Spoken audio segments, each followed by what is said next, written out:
Hey guys, welcome back to the channel. This is story about what if fight against Mizuki goes worse than expected and Naruto leaves Konoha part 1. Before I start, please do support for more amazing content and comments for part 2. Do consider to subscribe my channel and share my video to your friends and check out the description as well. Let's start the video. Give the scroll to me, Naruto. Naruto, you can't let him have it. Uzumaki Naruto's mind was consumed by a torrent of conflicting thoughts and emotions as he turned back and forth between the two speakers.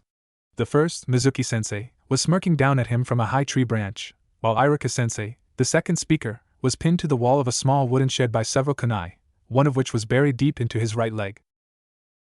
The whole day had seemingly gone from bad to worse. After failing his genin exam for the third time that morning, Naruto had fallen into a deep depression until Mizuki had come to him with the secret. He'd said that if Naruto managed to steal the village's scroll of secret techniques and learn them, he'd still be able to become a genin. He succeeded in getting the scroll, and then after practicing for a while, managed to master the first technique right before Iruka had shown up. For some reason, he'd seemed awfully surprised when Naruto had told him about Mizuki's special test. But now everything seemed to be falling apart. "Listen to me, Naruto," Iruka begged while prying the kunai from his leg. "Mizuki tricked you into stealing the scroll so he could take it for himself. The whole test was just a sham." Mizuki laughed. "Don't listen to a word he says, Naruto. He's just scared. You can see it in his eyes." He pointed toward his fellow Chunin just to prove his point. "He doesn't want you to have that scroll because he doesn't want you getting stronger." Naruto's eyes widened. "What?" He turned back to Iruka, who in turn was still glaring up at Mizuki. "In fact," he continued, "neither Iruka, the Hokage, nor anyone else in this entire village even want you to become a genin." "That isn't true, Mizuki!" Iruka shouted. "Oh, isn't it?" he asked mockingly. "Then tell me, Iruka, why has the final test for the genin exam these last 3 times been Bunshin no Jutsu when you know full well that it's Naruto's worst technique?" "That's not the reason." Mizuki gave him another mockingly shocked look. "It's not? Well, what other reason could you have for continuously using Bunshin no Jutsu for the final test when there are several other techniques that could be used instead? Henge Kawarimi hell, we've even passed students for performing a simple Shunshin no Jutsu in the past. And here you will stand there and say that you have no ulterior motives for targeting only Naruto's weakness among all the students?" Naruto could feel chills running up and down his body from the way the conversation was going. Iruka may have been harder on him than most of the other students, but he wouldn't have blatantly tried to keep him from becoming a ninja. Would he? The look on Iruka's face showed of barely repressed guilt. But no, he still couldn't believe it. It was only yesterday that Iruka had taken him out for ramen. That had probably been the nicest thing that anyone had ever done for him in his whole life. Why would he do that unless he already knew that Naruto was going to fail his exam and was just trying to cheer him up beforehand? Naruto was thinking so much he almost missed the rest of the conversation that was still going on. "The only reason I treat Naruto harder than the others is because he has the lowest marks in the academy," Iruka answered. "I have to make sure that he's fully ready to become a ninja before I pass him, or he'll just be in over his head." Mizuki suddenly turned very serious. "And you're saying that it has absolutely nothing to do with your parents, Iruka?" A look of pain washed over Iruka's face, while one of bewilderment appeared on Naruto's. "Parents? What do I have to do with them?" "Don't say a word, Mizuki," Iruka demanded. "You know the law." "Law?" Naruto wondered silently. Now there was some sort of law he didn't know about. Why was everything so confusing all of a sudden? Naruto could feel a headache, as well as a strange pain in his abdomen, starting to build. "Naruto," Mizuki said quietly after a slight pause.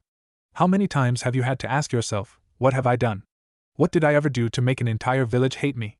"I imagine it must have been many times, because we both know that their hatred runs much deeper than the results of a few harmless pranks, correct?" "Mizuki!" Iruka shouted. "Shut up!" Mizuki spat. Why should Naruto be the only one left in the dark? Doesn't he deserve to know the truth? "But the Hokage dash. You want to know the truth, don't you, Naruto?" Mizuki asked, ignoring Iruka's continued pleas. The need to sort out all of the confusing thoughts in his head coupled with the natural curiosity of a young boy made Naruto immediately start nodding his head. "Yes, tell me." "I won't let you!" Iruka yelled, sprinting forward and up the tree to where Mizuki stood. Mizuki watched, chuckling lightly as Iruka grabbed a kunai and slashed at his face. Before it could make contact, He blocked with a kunai of his own and sent a sharp kick into Irika's injured knee, following it with a fast jab to his chin. The scar-faced Chunin let out a croak of pain as he lost his initial balance and tumbled unceremoniously to the ground. "Irika-sensei," Naruto called to his fallen teacher. He moved forward to see if he was okay but was cut off when Mizuki landed in front of him. He took a small step back before the older man placed a firm hand on his shoulder. "Naruto, 12 years ago a nine-tailed demon fox attacked the village. The fox killed over 100 villagers, 2 of which were Irika's parents." Naruto struggled to hold down the growing nervousness inside him, but was unable to keep himself from shivering. So what's that have to do with me? I mean, I know about the Kyuubi. He attacked the village and the Yondaime sacrificed himself to kill it." "Not kill, Naruto," Mizuki corrected, letting a small grin form on his face. "Seal. The Kyuubi was sealed away, within the body of a newborn child." His shaking grew worse, his subconscious already beginning to understand before the rest of his mind. "And newborn? You, Naruto." Time seemed to stand still for Naruto upon hearing those words. "I demon?" Realizing he didn't even seem capable of rational thought anymore, he simply turned his gaze to the ground below him, lost in a trance as all of the pieces began to fit themselves together. All the cold glares he received, all of the threats and abuse, both physical and emotional, and the loneliness. Without even thinking, he slowly reached up and placed his hand against his stomach, right where his ugly birthmark was. As much as he wanted to deny it, shout at the top of his lungs that it wasn't true, call Mizuki a liar, deep down he knew it was true. He was still lost in his stupor when Mizuki placed another hand on his other shoulder. "I know it's hard to accept, Naruto, but now you know the truth. You carry the Kyuubi inside you. That's why everyone in the village hates you so passionately. That's why Irika and the others don't want you to succeed as a ninja. And that's why, no matter how hard you work and how deeply you dream, you will never be made the great Hokage and be acknowledged by all your doubters, because no matter what you do, no one is going to see Uzumaki Naruto. All they're going to see is the container of the demon fox that ruined so many of their lives." Each word spoken felt like a knife wound piercing all over Naruto's body, the last part about not becoming a Hokage he felt right in the center of his heart. "And that is also why," Mizuki continued softly, "I now have to kill you." Before the statement had even registered, Naruto felt a sharp pain in his side as Mizuki kicked him with full force, sending him crashing into the trunk of a tree where he crumpled limply to the ground. A light chuckle escaped the throat of the white-haired traitor. He casually picked up the discarded forbidden scroll with one hand, and grabbed one of the giant shuriken from his back with the other. "I can't say that you haven't been very helpful, monster. But I'm afraid that from this point onward you'd just be getting in my way." He began twirling the shuriken over his head. "Enjoy your eternal hell, demon." He brought his arm down to let the shuriken fly, but was stopped when a recovered Irika grabbed his arm, causing the shuriken to sail off harmlessly in the wrong direction. "Stop this, Mizuki," Irika begged, trying to keep all his weight on his one good leg. "Why are you doing all of this?" Mizuki glared at him in annoyance. "For power, Irika. More than the Hokage would ever allow me to possess.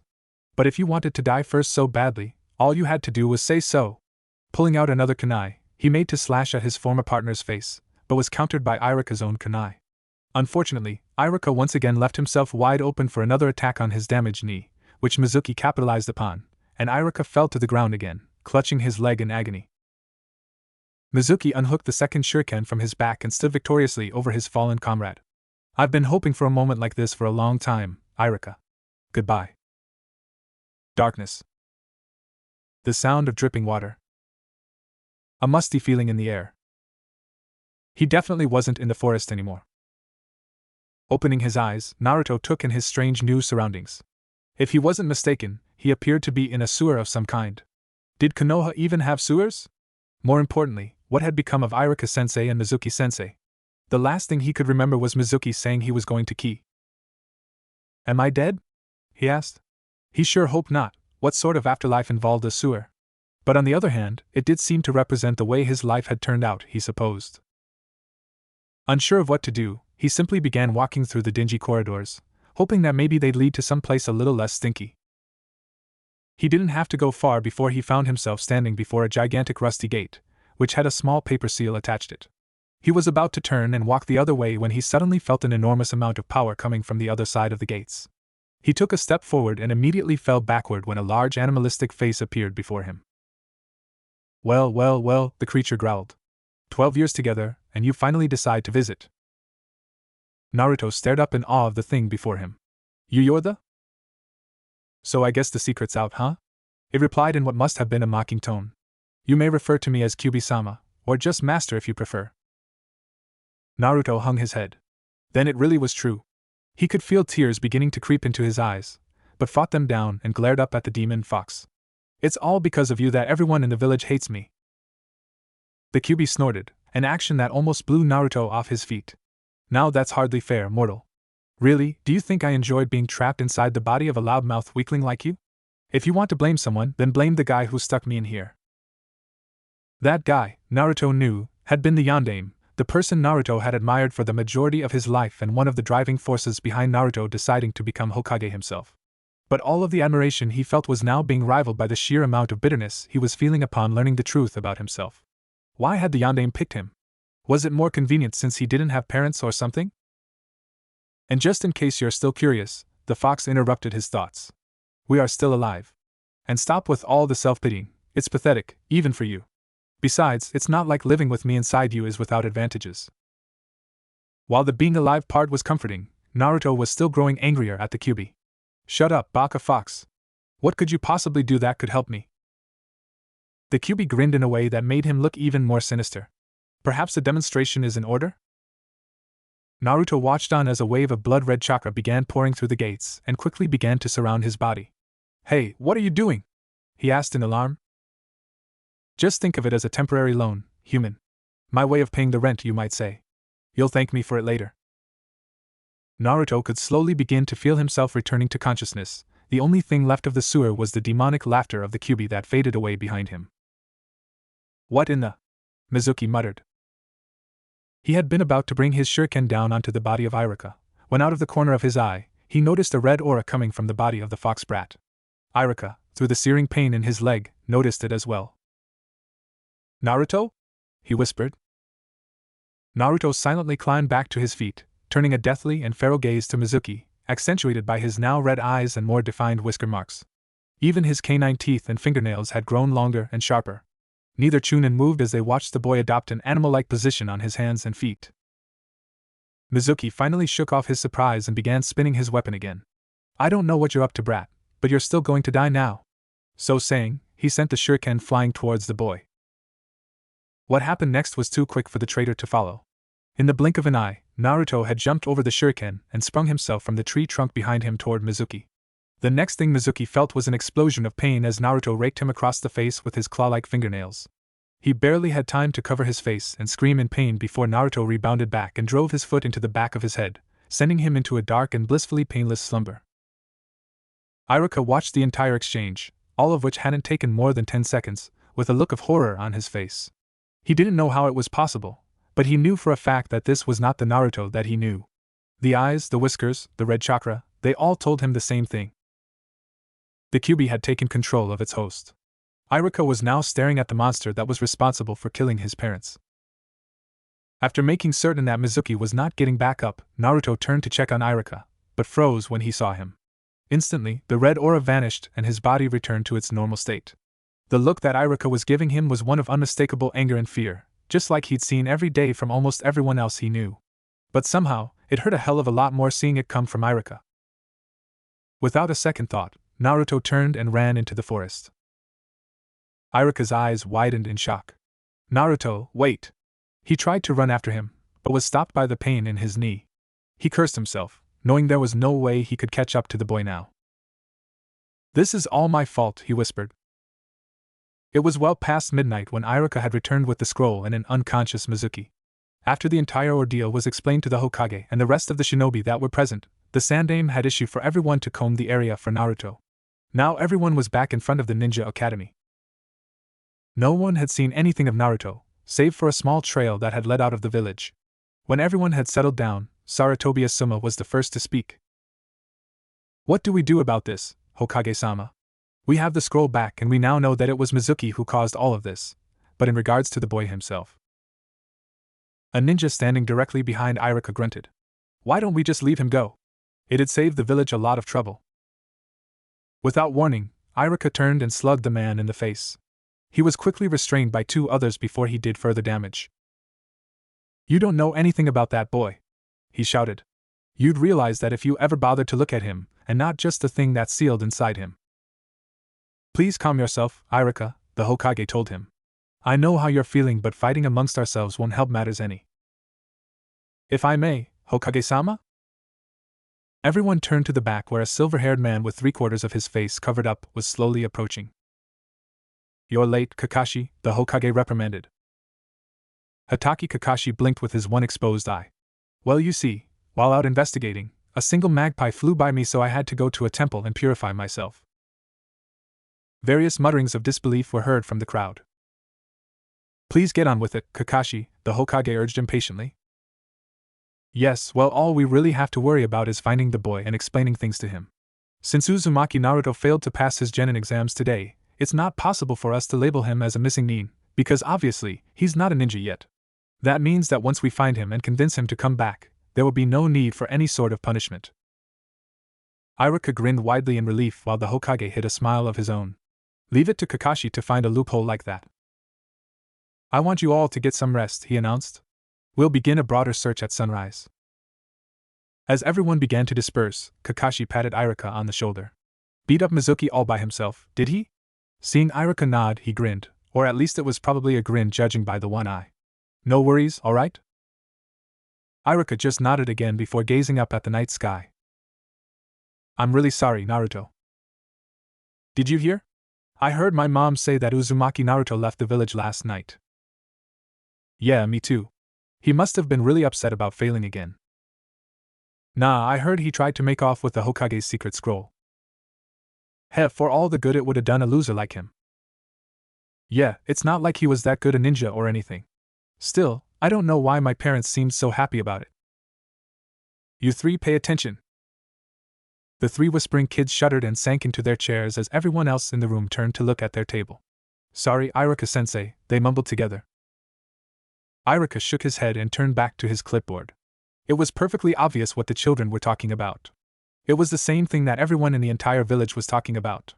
The demon child was gone, and if the villagers didn't fear and respect the Hokage as much as they did, the day would have been declared a village holiday. Irika sighed in frustration, feeling his hands tighten on the clipboard that he held.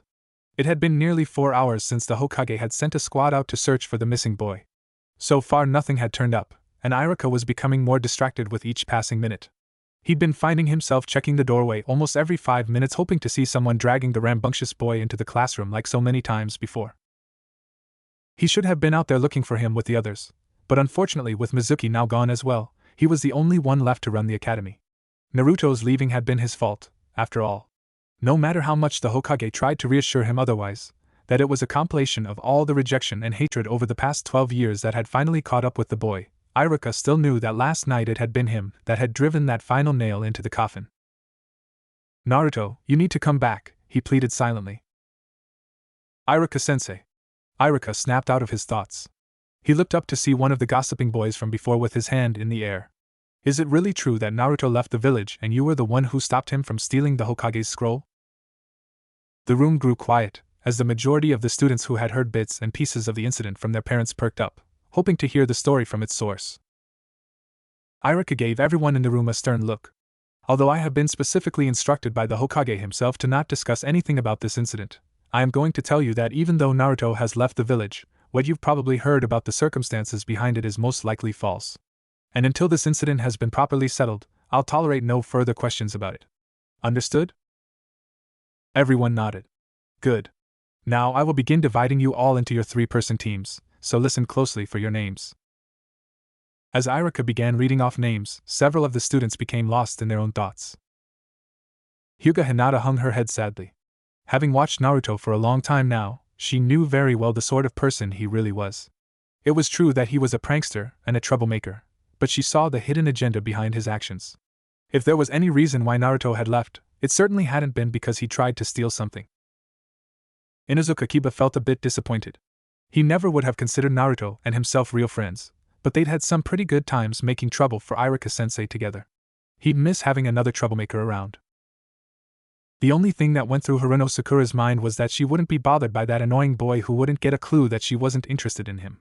At least she had one less person trying to keep her away from Sasuke-kun. To anyone else, Uchiha Sasuke remained as stoic and as broody as ever, but if one were to look extremely close, they might notice a slight furrowing of the prodigy's brow and a small darkening of his eyes. Guess if he's really gone that makes you the new Dobe, doesn't it, Shikamaru? Akimichi Choji teased between shoveling chips into his mouth. Shikamaru just rolled his eyes and sighed in a bored manner. Team 7, Irika continued. Uchiha Sasuke Hirano Sakura. Yada! Sakura cried victoriously while several other girls groaned in despair. Irika frowned at the sudden outbursts and continued. And Nara Shikamaru. Shikamaru and Choji both looked downcast at finding out they wouldn't be on the same team. When they turned to each other, both forced grins onto their faces. Lucky you, Choji said. Being paired up with the prodigy should make things a lot easier for you. Shikamaru sighed, noticing how Sakura was still giggling and staring starry-eyed at Sasuke. I guarantee it ends up more trouble than it's worth. Hey bum, Yamanaka Ino muttered from the row in front of him. You better keep that billboard brow away from my Sasuke-kun. If I find out anything's going on with them, I'm holding you responsible, understand? Shikamaru just brushed her off before turning back to Choji. Well, at least I wasn't on a team with her. Choji laughed.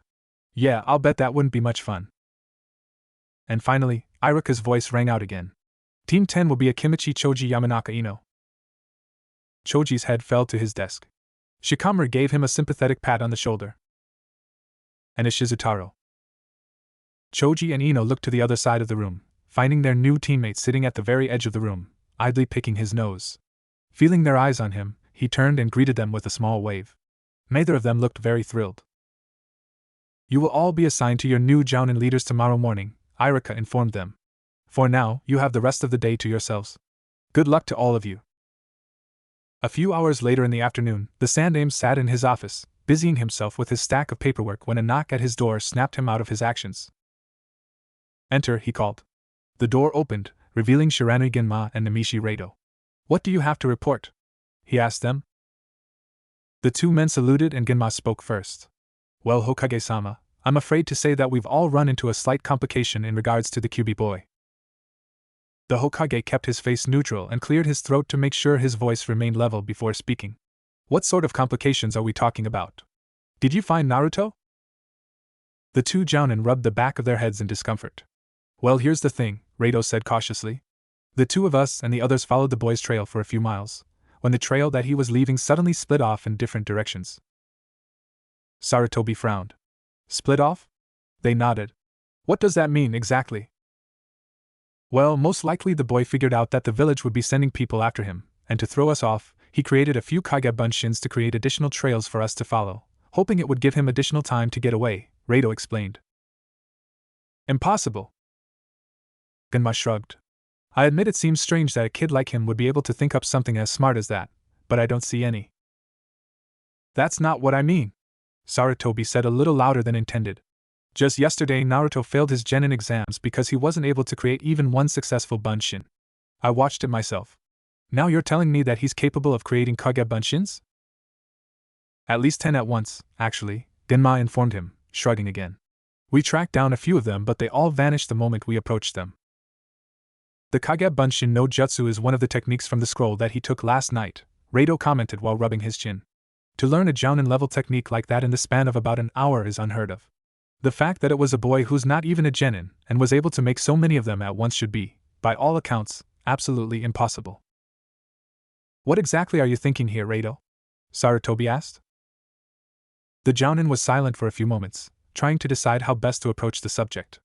Well, Hokage-sama, it's just you remember what Irika told us last night? How the boy seemed to change when he beat Mizuki.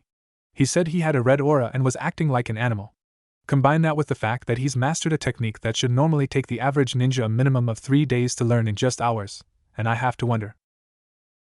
You're thinking that perhaps the Kyuubi has somehow taken control of Naruto? Sarutobi finished for him.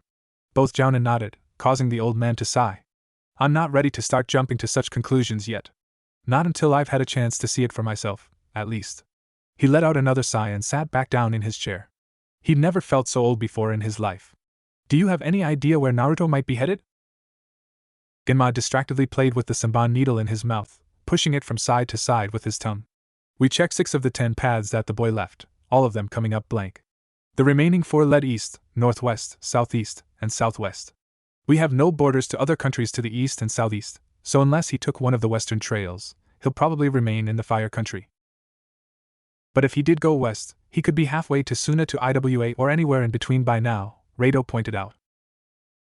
Sarutobi couldn't help but look miserable, realizing just how easily this could have all been avoided. But there was no sense dwelling on the past. Instead, he'd have to work on making Naruto's life more pleasant from here on out. Of course, he still needed to be found or else there'd be nothing to do for him. I'd like you and the others to use the rest of the day to continue searching for him. Search as fast as you can, because if he leaves the boundaries of our country, there won't be much we can do. If nothing is found by midnight, you'll have to return, as the other Jounins will have to be here in the morning to meet their new Genin students. The two men saluted again and disappeared, leaving the Hokage alone again with nothing but his thoughts and a stack of business papers. Naruto. 5 days later, the search was officially called off. Uzumaki Naruto was nowhere to be found within the country of fire. The sun beat down mercilessly over the wide and desolate sands of the Wind Country, a part of the world that was so hot and dry that even cacti had trouble growing. The strong winds blew almost constantly, whipping up frequent and blistering sandstorms all across the horizon. And out in the middle of the barren wasteland, a single boy trudged onward. So damn hot, Naruto croaked through cracked lips and a very dry throat. So damn tired. The young blonde was currently moving at twice the speed of a large tortoise, sweating profusely and constantly having to tell himself that the ramen stand he kept seeing on the horizon was nothing but a mirage. He had unzipped his orange coat and pulled it over his head, offering himself the slightest bit of shade, but not doing anything in the way of escaping the heat. His green goggles were pulled over his eyes to protect them from the sand, but with the amount of sand being kicked around, he still couldn't see very far ahead of him. He felt like such an idiot. It had been 4.5 days since he'd fled from Konoha. Since then, he traveled aimlessly, not sleeping, not eating, not even paying attention to where he was going. He never stopped to think about it, but now that he was stranded deep in the heart of this desert, he couldn't understand just how he had managed to travel so far and so fast without much of a problem. There was a couple times where he'd find himself almost blacking out of sorts, but when he came back around to himself he noticed that he was still running, like he'd been on autopilot. And while he ran, the Kyuubi had watched in silence.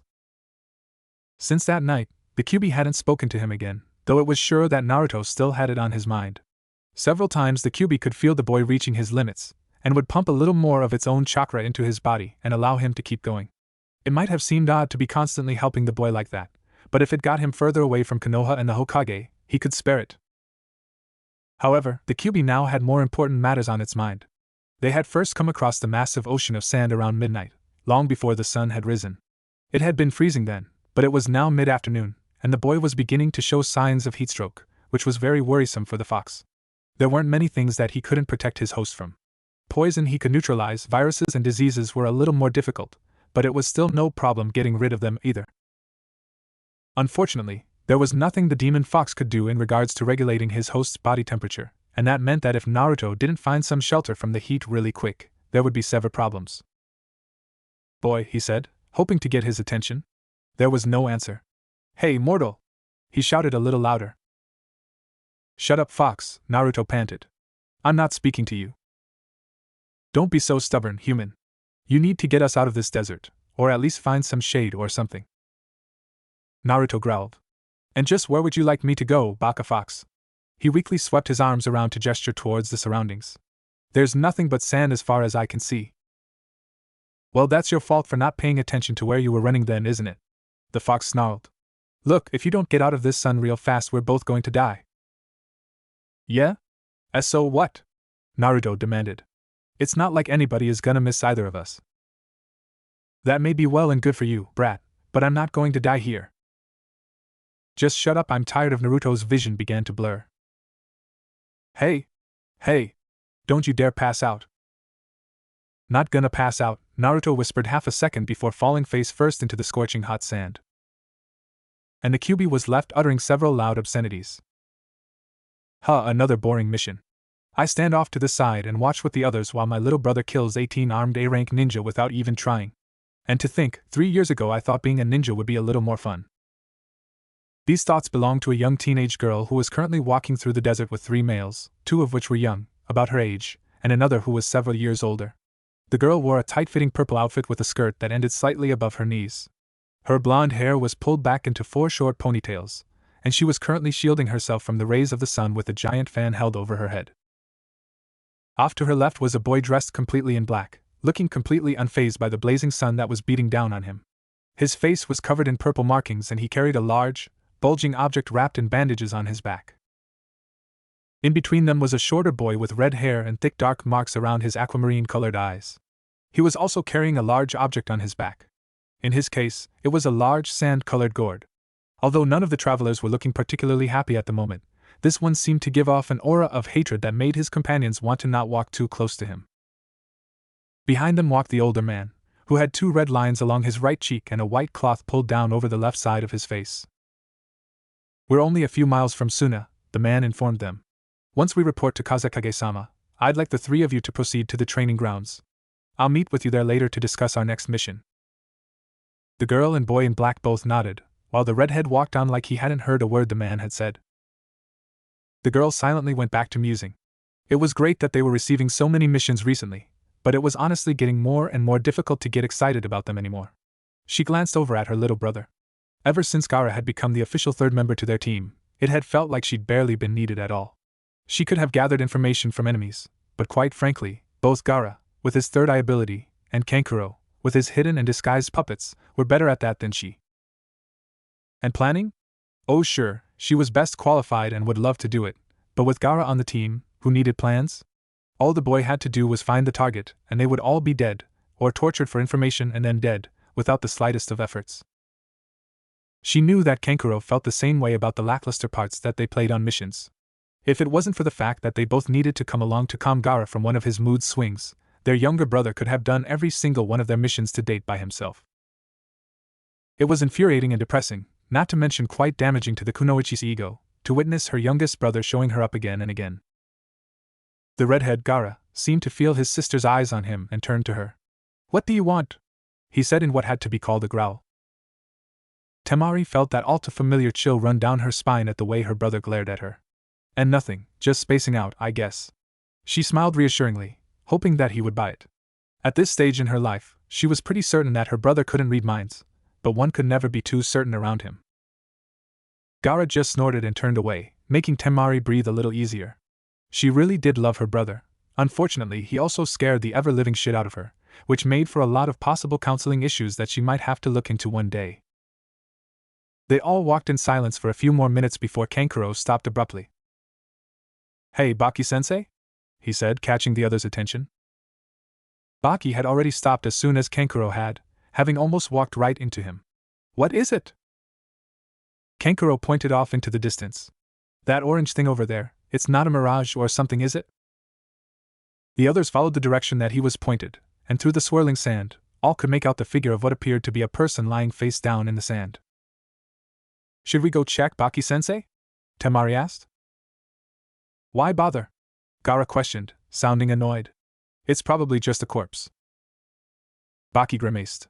"It wouldn't do to just leave someone there if they're still alive." "Temari, Kankuro, investigate," he commanded. The siblings nodded and took off.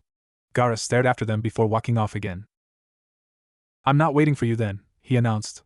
Baki just watched his youngest student walk away before moving to catch up with the others.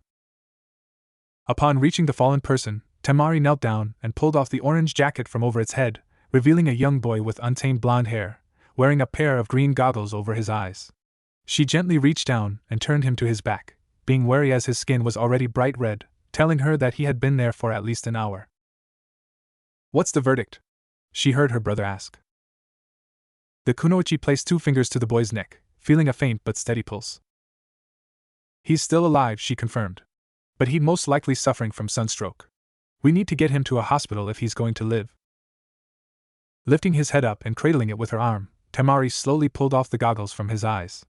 The areas around his eyes were incredibly pale compared to the rest of his face, and there appeared to be several strange markings along the boy's cheeks, which she assumed were some sort of birthmark, or something. Then the boy's eyes opened, and Temari got a good look at just how deep and blue they were. The boy had nice eyes, she decided. "I see an angel," he whispered faintly, a small goofy grin appearing on his face. Temari felt herself blush, then growled when Kankuro started laughing. "Yeah, it's sunstroke all right. He's already delusional." Temari elbowed him in the stomach, making him crumple over in pain. Enough fooling around, you two, Baki commanded. If the boy is still alive, then we need to get him back to the village. Any idea where he's from? Temari shrugged. He's not wearing a shinobi headband. She shook the boy slightly, trying to get him to focus on her again. Hey kid, can you tell me where you're from?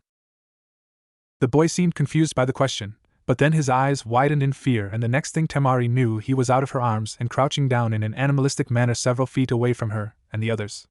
The three Suna shinobi tensed in surprise. "C can't go back," he slurred, baring his teeth at them.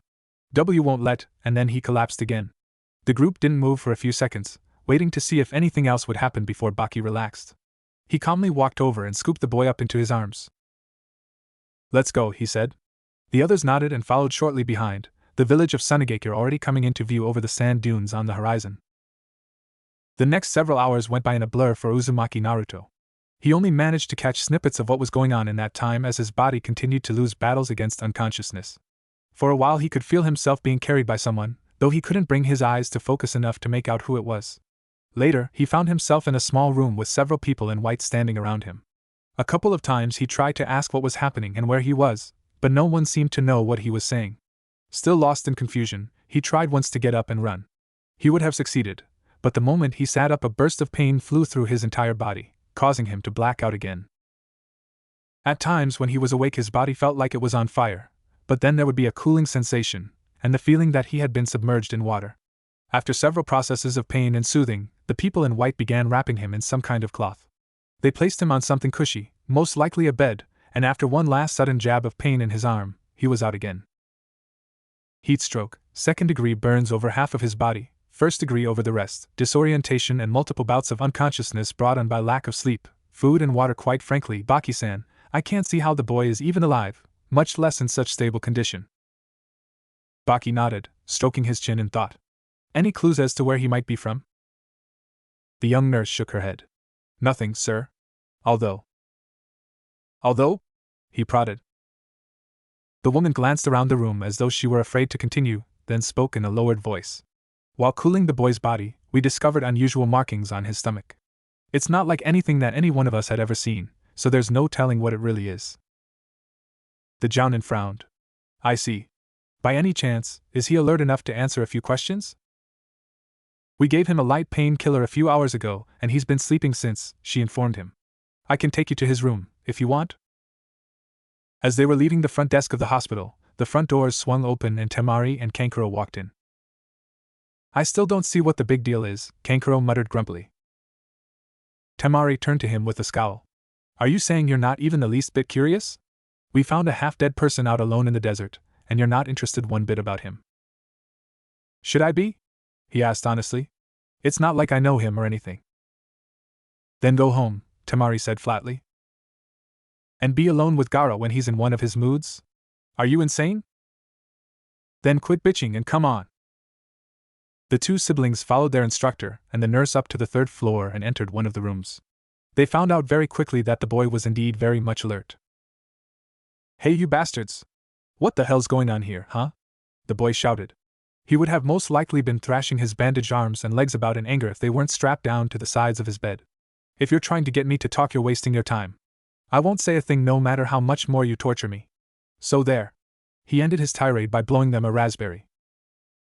There was a group blink among the four people in the doorway. I hate him already, Kankuro stated. The nurse calmly walked over to the bedside and opened the top drawer of a cabinet sitting next to it. When she pulled out a small scalpel, the boy literally freaked. Ah. I was just kidding. Don't torture me. I don't know anything, really. Please have mercy, I'm fragile. Temari was beginning to share her brother's opinion of the boy. He might have been amusing to her if he wasn't being so damn loud. Please relax, boy, the nurse told him. I'm only here to change your bandages. And please keep your voice down, there are other patients in this hospital, you know? The blonde looked ready to start shouting again when her words seemed to catch up with him. Hospital? That's right. Then you're not here to torture me? No, sir, she assured him. Can I do it? Kankuro asked before receiving a small kick to the shin from Temari. Baki ignored the trade-off between the two siblings and moved to sit on a chair on the opposite side of the bed. Now then, boy, he started, drawing the boy's attention from the nurse as she started cutting through the cloth wraps on his arm. If you don't mind, there are a few questions that we need answered. The boy scrunched his face up in suspicion. Why should I have to tell you anything? I don't even know you, and I don't know where I am or anything. Why should I trust you? Baki took a deep breath, reminding himself that the boy did have a fairly good reason for being a little uptight. Very well, I suppose I can answer a few of your questions first then. Temari and Kankuro moved forward, now a little more eager for some answers than before, while the boy looked on intently as the nurse continued stripping his bandages. You may call me Baki. These two, he gestured to the siblings, are a part of my genin team, Kankuro and Temari. You are currently in a hospital in Sunagakure. My team and I found you unconscious in the desert several hours ago. You were suffering from a severe heat stroke, so we brought you here for treatment. Now until you answer a few of our questions, I'm afraid that's all I'm able to tell you. So. The boy turned his eyes to the floor, remaining silent before letting out a tired sigh. I'm Uzumaki Naruto. Was from Konoha. Are you a shinobi? Baki asked. Well, not really. I mean, I want to be one, but I kept having bad luck with passing the genin exams. Baki thought about that. He wasn't a ninja, but if he had training experience already. I've got a question, Kankuro spoke up. What kind of idiot wanders around in a desert in the middle of the day? Especially while wearing those thick and very ugly clothes? Naruto pointed and glared menacingly with his free hand. Shut up. At least I don't wear makeup. Temari stifled a chuckle as she grabbed the back of her brother's shirt, keeping him from throttling the boy. This is ritual face paint, you loud-mouthed midget. Who are you calling a midget?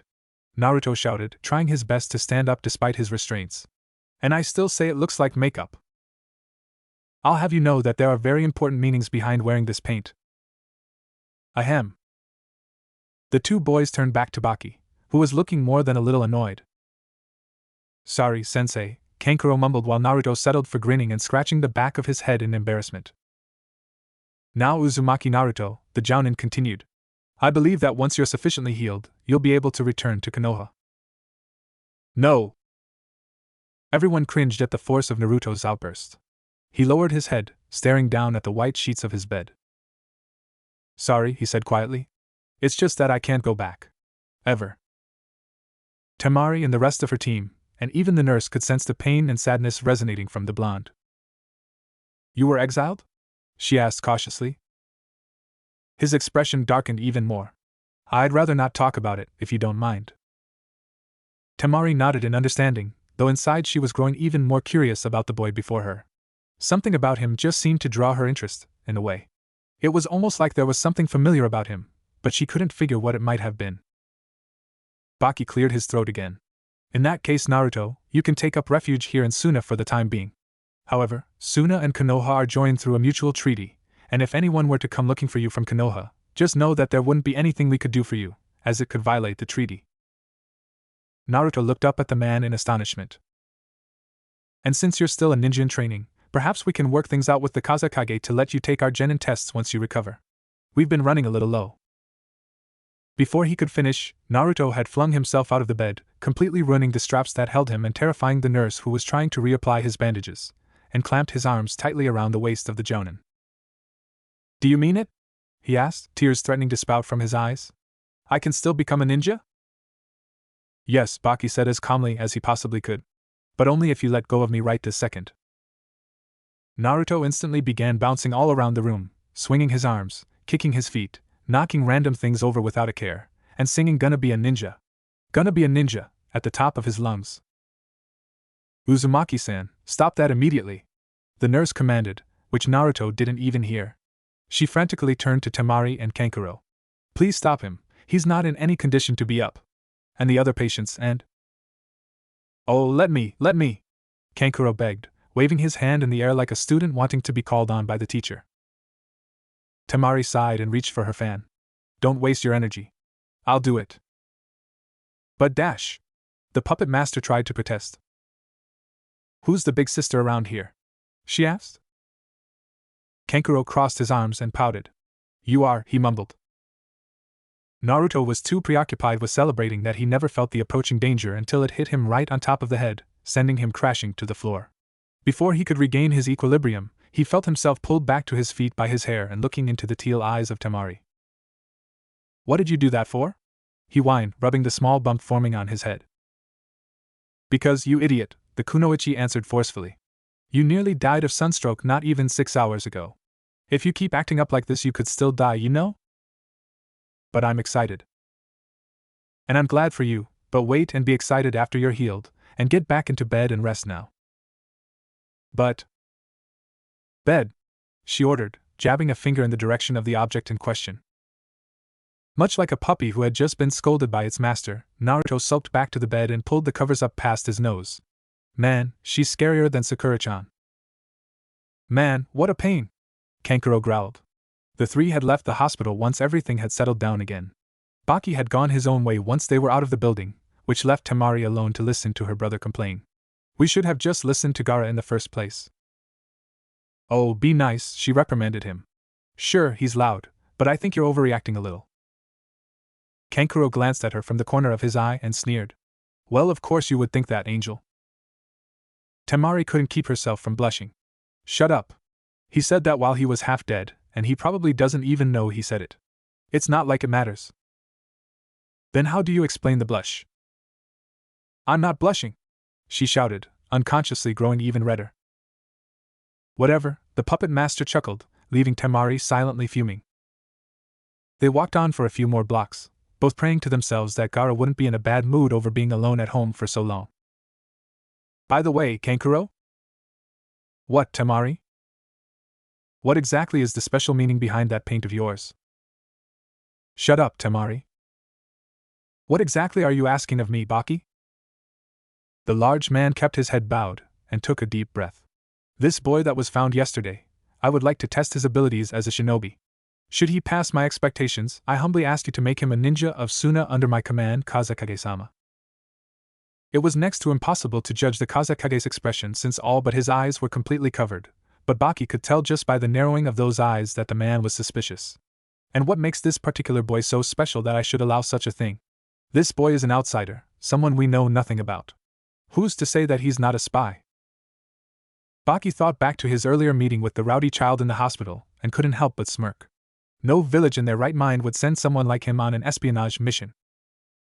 It is uncertain as of now, sir, but it seems as thought the boy left his village in a great hurry. My team and I found him passed out in the middle of the desert with no additional food, clothing, or provisions of any sort. It is our belief that the boy may have been exiled. However, there could be another possibility. An unseen eyebrow was quirked by the Kazekage. And that would be? I trust you know the tale of the monster Kyubi no Yoko? Baki asked. The unexpected question caught the yondaime off guard, but he recovered and nodded. It was a demon fox of near immeasurable power whom the yondaime of Konoha sacrificed himself to seal away within the body of an infant 12 years ago. What relevance does that carry here? When Baki didn't respond, the Kazekage's eyes narrowed even further. You can't be thinking that he is that child? He demanded. Again, I can't be certain yet, Kazekage-sama, Baki admitted. But while at the hospital, an attendant informed me that they discovered markings on the boy's stomach which were unnatural looking. I haven't had the opportunity to see it myself yet, but there is still the possibility that those markings are the seal that binds the Kyubi. The yondaime seemed taken aback by this declaration. What I saw today, sir, Baki continued in a lowered voice. In the desert, I'm positive of it. The boy was on the brink of unconsciousness, but for just the briefest of moments, he seemed to change, and I felt an evil force, a bloodlust the likes of which I've only felt in the past from Gaara. The eyes of the Kazekage suddenly hardened. You want to unleash another monster like Gaara on our village? Are you a fool? Baki shook his head. No, sir, please don't misunderstand. This boy seems to be stable, much more controlled than Gaara. I believe that with proper guidance and training, the boy can become a great asset to the land of Suna. It could be possible that he will surpass the abilities of Gaara himself. A feeling of foreboding sent a small chill through the yondaime's body. The thought of another demon weighed heavily on his chest, but if they were able to succeed with this Uzumaki boy where they had failed with Gaara tugged his thoughts in the other direction. Baki waited on pins and needles for the Kazekage to speak again. Finally, after a long and drawn-out silence. Test him. If he is deemed worthy, then I shall leave him to you. But heed my word now, Baki, if something goes wrong, I shall personally end your life. The Jounin bowed his head again before vanishing. It was mid-morning and already Temari was bored. It seemed to be the case more often than not these days. She could usually keep herself busy with missions and training, but when there was a lack of the former, and the rest of the team wasn't around for the latter, she would often find herself at a loss for what to do. Temari needed a new hobby, of that she was certain. Botany was fine, but could only hold her interest for so long. Kankuro, on the other hand, could spend hours every day tinkering with his puppets or going out and browsing for new parts and adapters that suited him. Gaara had his activities as well, though it also seemed that he could be completely content with doing nothing but sit on the roof all day and night. She knew for a long time now that she wasn't like most girls in the village. Where village girls and other kunoichi could be found all the time at the local clothing and beauty shops, Temari never really felt the need. Not to boast, but she looked just fine no matter what she wore, with or without makeup, if the occasional glances from passing boys were any indication. Of course, none of that really mattered anyway, since it had been years since she'd had any real sort of interaction with any boys her age. Even if there were some who were man enough to overlook the fact that she was Gaara's sister, all of the male shinobi that were around her age were pathetically weak, and the one thing that Temari looked for in a prospective boyfriend was that he be able to keep up with her, either physically or mentally. But thinking like this did nothing but depress her. Sighing, she stood up from her bed and walked out of the room. She found the stairway that led up to the roof of their home. Opening the door, she was unsurprised to find Gaara sitting on the ledge of the roof, looking out over the village at nothing in particular. "Gaara?" she called as she moved to stand next to him. The redhead turned stiffly and leveled a flat stare at her. "What do you want?" he asked bluntly. "Just wanted to let you know that I'm going out for a while, so you'll have the house to yourself until me or Kankuro get back," she told him casually as she crouched down a few feet away from him. The empty stare didn't waver. "Fine." Temari mentally drooped. She had been trying since she was 8 years old to get Gaara to come out of his shell and open up to her a little more, thinking that maybe if he did that he might gain a little bit of stability to his life. Years later, however, it seemed that such a thing was a lost cause. She decided to try again anyway. "Have you eaten yet?" she asked. "I can bring something back for you." Gaara turned back to gazing out at nothing. "Nothing sweet." Temari smiled. "Sure thing." She stood back up and, on an afterthought, reached over and ruffled the boy's hair a little. Unfortunately, the unexpected contact caused him to flinch and a thin veil of sand began appearing around his body. Temari immediately pulled her hand back as though it had almost been bitten by a cobra. Her friendly, big sister mask slipped and was replaced by one of sadness mixed with fear. "Sorry," she whispered. I'll be back later, okay?" Then, not waiting for a response, she jumped from the roof and didn't look back until she was more than a block away. Gaara was still not looking at her. For a while, Temari simply wandered the streets of the village with no set destination in mind. She eventually reached an area of town that served chilled soba, which was quite a hit with the inhabitants of the desert town. Stopping at the stand, she ordered an native bowl, then ordered a special bowl for Gaara. It cost her most of the pocket money she'd brought, but Gaara, unfortunately, had some expensive tastes. "Better safe than sorry," she always said. As she walked back to the house, she walked by the hospital and happened to remember the boy from yesterday, Uzumaki Naruto, if she remembered correctly. She stared down at the small wrapped box in her hand, then up at the building in front of her, then back down again. What the heck? She decided. 10 minutes shouldn't hurt. I just hope Gaara isn't starving. A door cracked open, and an eyeball could be seen peeking through the opening. It looked left, then right, then up and down, before finally determining that there were no ambushes waiting on the other side. Slowly, the door creaked open further, and a heavily bandaged boy slunk into the hallway. He hadn't taken 2 steps when he heard someone coming. In a flash, he was crouched down underneath a metal gurney with a long white sheet pulled down to conceal him from the approaching person. It had seemed like a wise move, until he realized that the person was now starting to push the gurney down the hallway, forcing him to crawl on hands and knees along with it so as not to be exposed. Moving in such a way was no easy feat while so heavily wrapped to begin with, but with the repeated zigging and zagging through various hallways that the gurney was going in, he had to believe that the person either had no idea where he was going, or already knew that he was under there and was punishing him for leaving his room. When it finally stopped and the man began walking away, he cautiously raised the sheet and glanced out. Everything seemed to be clear again. Now all he had to do was figure out where in the building he was and find the exit before anyone noticed that his room was empty. Uzumaki Naruto grinned at his small measure of victory. And people said he couldn't cut it as a ninja. Ha! Well, screw them. Here he was, trapped and isolated deep within enemy lines, and already he was practically home free. No one would be able to stop him now. Going somewhere? He froze. That voice seemed familiar for some reason. Very slowly, he turned around. Oh crap, he said before he could stop himself. It was that scary girl from the night before, standing directly in front of him, arms crossed, foot tapping, and a not-so-friendly sort of glint in her eye. Not good. Well? The girl in question prompted. Naruto swallowed hard. Bathroom? The girl quirked an eyebrow in skepticism, which sent a shiver through Naruto's body. It was insane. He hadn't known the girl for more than an hour total, and already she scared him more than any girl he'd ever known back home. Granted, aside from Sakura, he really hadn't known any of the other girls all that well anyway. You wouldn't be planning on leaving the hospital before you're completely healed, would you? She asked in a voice that was way too casual sounding to be sincere. But I am healed, he insisted, flexing his arms as if to prove it. I'm feeling fine. I'm a really fast healer. Not that fast, you're not, she replied. You were 10 feet from death's door when we found you yesterday, and let me tell you something, kid. She reached over and placed her hand firmly on his shoulder. I'm not always known for doing favors for people.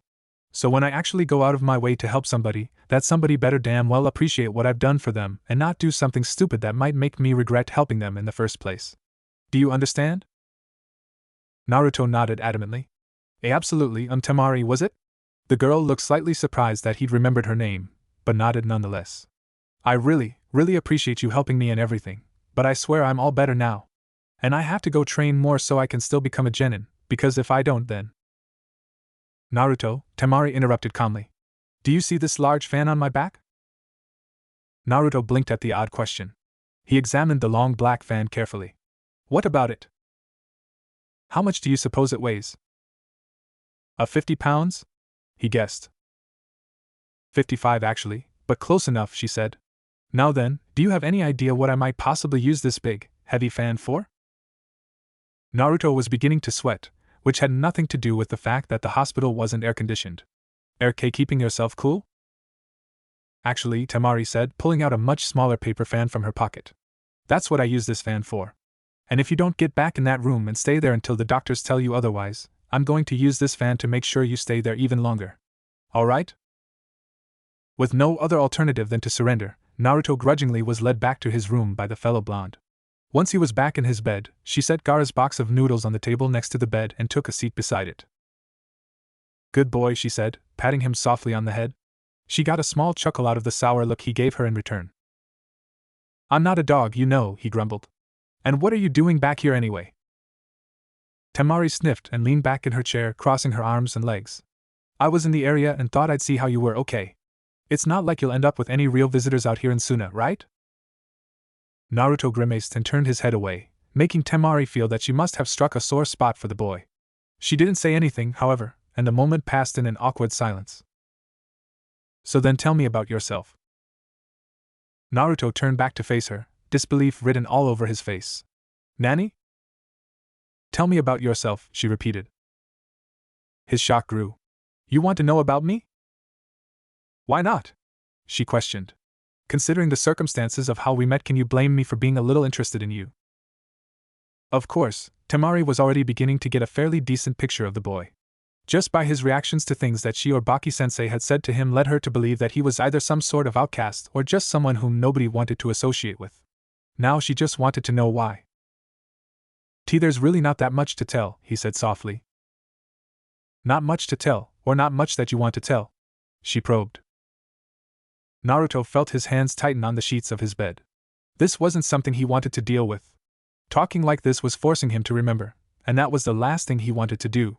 He just wanted to forget about Konoha, forget about Iruka-sensei and the old man and Sakura-chan and that jerk Sasuke and everyone else. He just wanted to be able to forget the past and move on with his life. But he'd never be able to do that if he had to keep reliving those painful memories every time he met someone new who wanted to know about his life. Can we please just talk about something else? He asked, trying to make it sound like he wasn't pleading. Temari studied his face for several seconds, then sighed. All right, fine. But I do want to know just one thing first. Naruto tensed. What's that? The girl stared him directly in the eyes. Were you actually exiled for some reason, or did you just decide to leave? I don't really care about the reasons behind it, but if you're some sort of criminal or something, then I might have something to say about that. So? The blonde boy could feel his knuckles aching from clenching the sheets so tightly. I wasn't exiled. I just couldn't stay there anymore. And that's when Temari figured out where she'd been reminded of this boy before. It must have been hard for you, being all alone in a place where no one cares about you. Naruto seemed to nod before he realized what she'd just said. Then his eyes widened in shock. What? I mean, how'd? She gave him a melancholy smile. I've seen that expression on your face more times in my life than I can count. If there's one thing I'm an expert at, it's spotting the symptoms of someone who's gone through life unloved. You've got all the signs and then some. Naruto was completely flabbergasted. You mean you? Temari waved him off with a flick of her wrist. It's not me, if that's what you're thinking. But enough about that, you answered my question so we can change the subject now, right? Naruto was actually finding himself no longer wanting to change the subject, but while he could admit to being a little dense sometimes, he wasn't so thick that he couldn't tell that Temari no longer wanted to discuss the issue, so he let it go for now. Stretching his face into his signature fox face grin, he said, So that brother of yours, does he buy his own makeup or just use yours?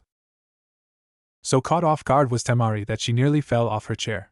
For as long as she could remember, no one in Suna ever commented on Kankuro's face paint, most likely because they were smart, and feared what might befall them if they did. Still, she couldn't help but laugh. You're something else, kid, though with that kind of talk you probably won't last long out here in Suna. Naruto flung his sheets back and stood up boldly on his bed. That's what you think. I'll be the greatest ninja that Suna has ever seen. Just you wait and see. Temari raised her eyebrows and snorted at the declaration. Cocky are we? Suna's not known for its pushovers, you know? Naruto threw his fist into the air. So what? Bring 'em on. I swore that I'd one day become the greatest Hokage ever and earn the admiration of everyone in the village. And I never break my vow, that's my nindo. But you're not in Konoha anymore, Temari said bluntly. Naruto instantly deflated, but the kunoichi didn't even have time to think about apologizing before he was standing straight up with his arm outstretched once again. Then I'll just have to alter my vow, and become the greatest Kazekage in all of history instead. Stars were beginning to fill his eyes at this point. And then I can go back to Konoha and tell those villagers haha. I bet you wish you hadn't been such big assholes to me now, huh? And then they'll all say, oh Naruto, how could we have been so foolish? Please forgive our stupidity and be our new Hokage, and then I'll become the first ever Kaze Hokage. He closed his eyes and stroked his chin thoughtfully, nodding in agreement with his own wisdom. Yeah, that's exactly what I'm gonna do. Temari could do nothing more than stare. Had she really just compared this guy to Gaara? She must have been out of her mind. Naruto plopped back down on his bed, grinning like a child who'd found his Christmas presents before they'd even been wrapped. So what's your goal, Temari-nichin? Temari again found herself caught completely off guard. Whether it was from the question itself or the way he referred to her, she wasn't sure, but she made a mental note to stop letting her guard down while around him. Well, now that you mention it, she said slowly, I guess I haven't thought much about anything long-term. And she really hadn't. Besides making sure she gained Jounin or possibly ANBU status before either of her brothers, she didn't have many other goals. Faced with this new conundrum, she placed her hand on her chin and gazed at the floor in thought. Naruto sat patiently, waiting to hear what she had to say, when he suddenly took notice of the smell of food in the room.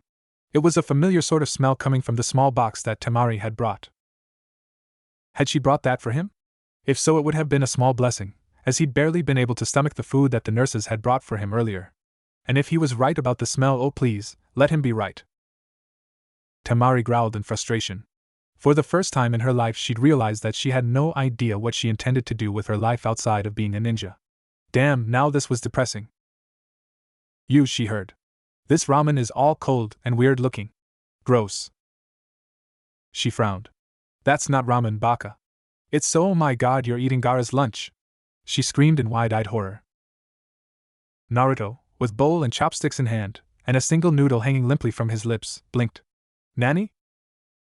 1 week ago had marked the day that the fox demon carrier, Uzumaki Naruto, had left the village. What followed the days after had been scenes of scattered celebration among the villagers.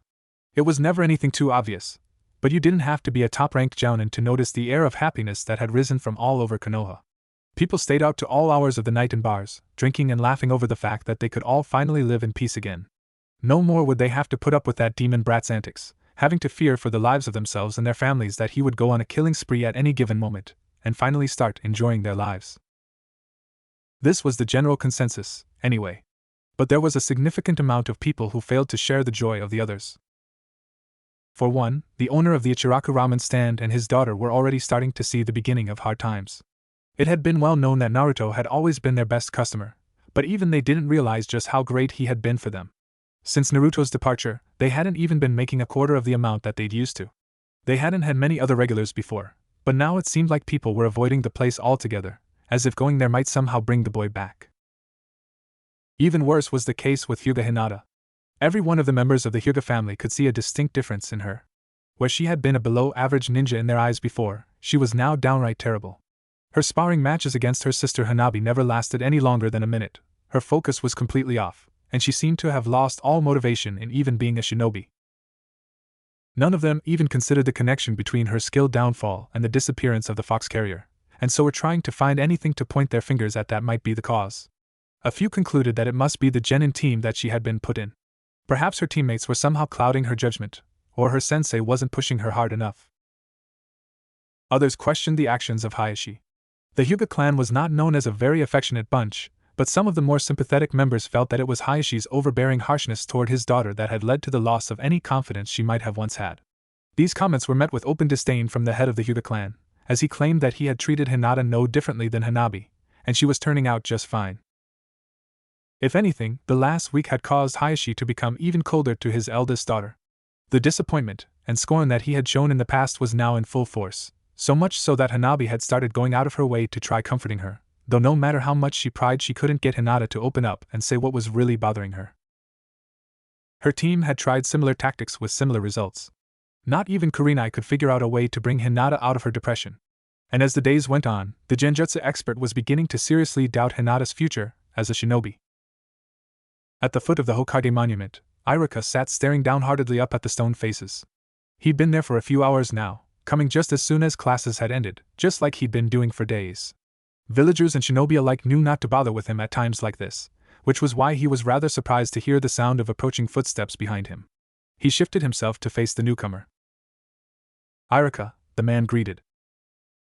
Irika grimaced. It seemed it was that time again. "Good afternoon, Hokage-sama," he said flatly. Sarutobi moved over to stand next to Irika, leaning heavily on his walking staff. He let out a groan as he lowered himself into a seated position. Irika began absently playing with one of his kunai, twirling it on his finger, and then scrapping at the ground with it.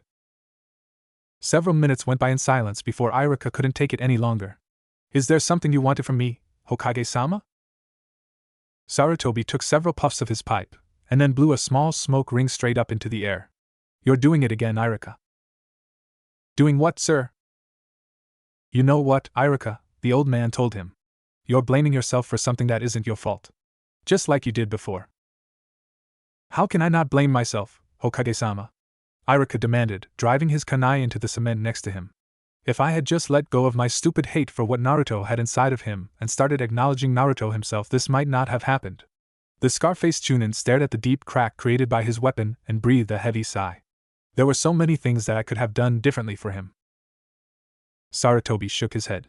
"There were plenty of things that all of us could have done, Irika, including myself." "But sir, nobody in this entire village really took Arashi-sama's words to heart, you see," he interrupted. "Naruto was meant to be the hero of Konoha for being used as a sacrificial container without even given a choice. Instead, everyone who didn't outright scorn the boy simply ignored him altogether. I wasn't much different, I'm afraid." Irika remained silent, signifying Sarutobi to continue. "I think back now when Naruto first left that orphanage, I shouldn't have allowed him to live on his own.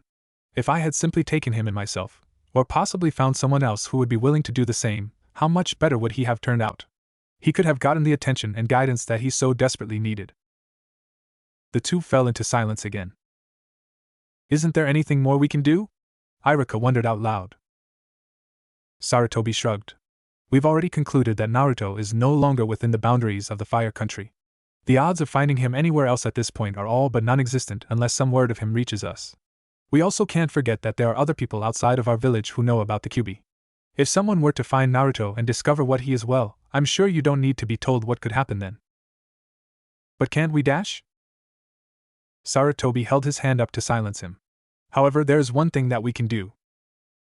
The Sandaime paused again, taking another long puff of his pipe.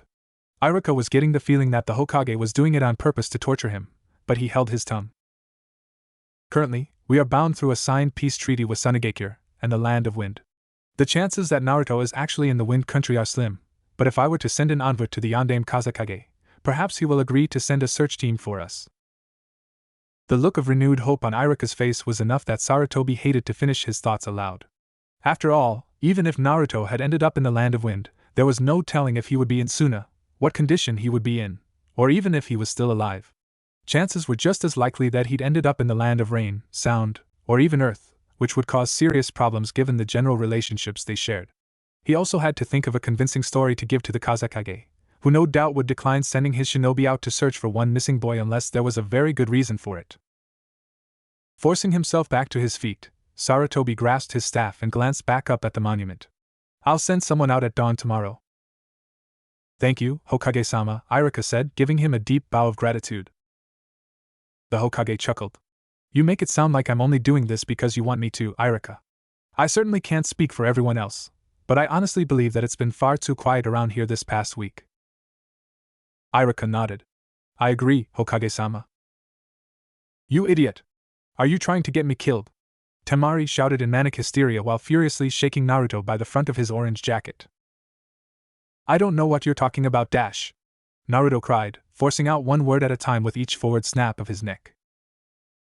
Temari managed to calm down enough to stop shaking the boy, but still kept a tight grip on him. That soba you ate was lunch for my brother, Gaara. I promised him I'd bring food home for him, and if I don't he's gonna. She shivered just imagining what he might do. Naruto struggled unsuccessfully in breaking away from her. Frankly, he was now at a loss. Just as he was starting to think the girl was an okay person to be around, she now looked like she was ready to throw him out a window. The fact that his room had no windows made him even more worried. Don't you think you're overreact? I'm not overreacting, she screamed. There's no such thing as overreacting when it concerns Gaara. He's cruel, ruthless, bloodthirsty, and those are his better qualities. I don't even have enough money with me to buy him anything else. She gave him several more rough shakes. Why'd you have to eat it? I'm sorry. I thought it was for me, honest. Why would you think that? Temari questioned, still looking halfway delirious. Naruto began poking his index fingers together, looking about to pout. Well, you brought it here and set it down next to me and it smelled really good. Heaving a mighty sigh of despair, Temari dropped him to the floor, fell onto the bed and buried her face into a pillow. Naruto briefly entertained the idea of running while she wasn't looking, but changed his mind. Even if she was scary, and quite possibly a little unstable, he still couldn't just leave with her upset like this. But just to be safe. Temari felt like crying, and if it wasn't for basic pride and the fact that she had never openly cried in her life, she probably would have. How could she possibly express to the boy just how much danger she could very well be in over something that would appear so insignificant to anyone who didn't know Gaara? There were only a few simple rules for someone like Temari to live by. Those were, don't piss off Gaara, and if for some reason you do piss off Gaara, do everything in your power to make things better. She had promised food for Gaara, and now she had none. This was going to piss off Gaara. She had no money and so was unable to buy him anything else. This was not going to help make things better. Temari was screwed. Unless. She heard and felt the bed move as Naruto sat himself down next to her.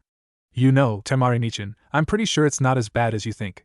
I mean, I don't have a brother, but if I did have one, and he let someone eat my lunch, I don't think I'd be that mad. Well, maybe if it had been my limited edition premium blend ramen that I'd been saving for special occasions, I'd probably beat him up, but. Temari had never really been listening to him in the first place, just staring at him as she mulled her idea around in her head. It was certainly cruel and not something she very much wanted to do, but as the old shinobi slogan went, there are a lot of times when you must do things you don't want to if you hope to survive. And Temari really wanted to survive. To believe that he'd be so upset over this, you know? Naruto continued, completely unaware that Temari hadn't heard a word he'd been saying. And besides, if you just tell him it was a misunderstanding, he'll understand, right? Maybe, Temari answered flatly. But I have a different idea than telling Gaara what happened. Naruto blinked. Oh? Yep, she said with a nod. I'm going to have you tell him, instead. Naruto rubbed his chin. Well, I guess that's what? Why not? You're the one who ate it without asking, after all. Naruto began edging himself away from her until he slipped off the bed, then continued to slide back until his back was pressed against the wall. But why you said he was cruel, ruthless, and unstable. And bloodthirsty, Temari reminded him. So why are you trying to make me tell him if he's that bad? He asked. Temari shrugged. Better you than me, I suppose? Besides, you seem to keep forgetting that it's your fault. Why should I take the blame for you? Naruto gulped as he watched the blonde reach for her fan. But you're his sister. He'll be nicer to you if you do it. Temari snorted. Yeah, that would be the day. Sorry, Naruto, but I'm really left with no other options. It's either you take your punishment like a man, or my brother gets grumpy and rains terror and destruction upon me and the rest of Suna. Now are you going to do the right thing willingly, or do I have to hog-tie you and deposit you at my brother's feet? Naruto's sweat dropped hard. Can I just say something? It's not going to change my mind, but what is it? I have money. I don't what? Naruto shakily pulled out a small green frog-shaped wallet and held it up for Temari to see. You can have some if you want. For a second, Temari didn't respond at all. Then before he even knew it, Naruto was again being lifted off the ground by his shirt, and the money pouch had been ripped from his hand. You dumbass! Why didn't you mention that before? I was having a conniption here, damn it! The blonde boy attempted to apologize, but suddenly felt his body shifting into a different position. It took him a moment to realize what it was. Temari was now hugging him, apparently out of sheer relief. This is great, she cried. Now Gaara won't even have to know and no one has to die. Got too tight, Naruto squeaked out, right before disappearing in a puff of smoke, leaving Temari clutching at nothing in his absence. Huh! The kunoichi stared in shock at the place where Naruto had just been standing. She looked all around the room, but saw no trace of him. Then she noticed something even more disturbing. The money pouch had disappeared along with him. Meanwhile, the real Uzumaki Naruto had just about reached the front door of the hospital. Thank Kami for Kagebunshin, he thought to himself. When Temari had first started freaking out about him eating the soba, he'd felt that it was definitely time to leave. So the moment Temari had buried her face in that pillow and taken her attention off of him, he'd created a clone and silently slipped out the door.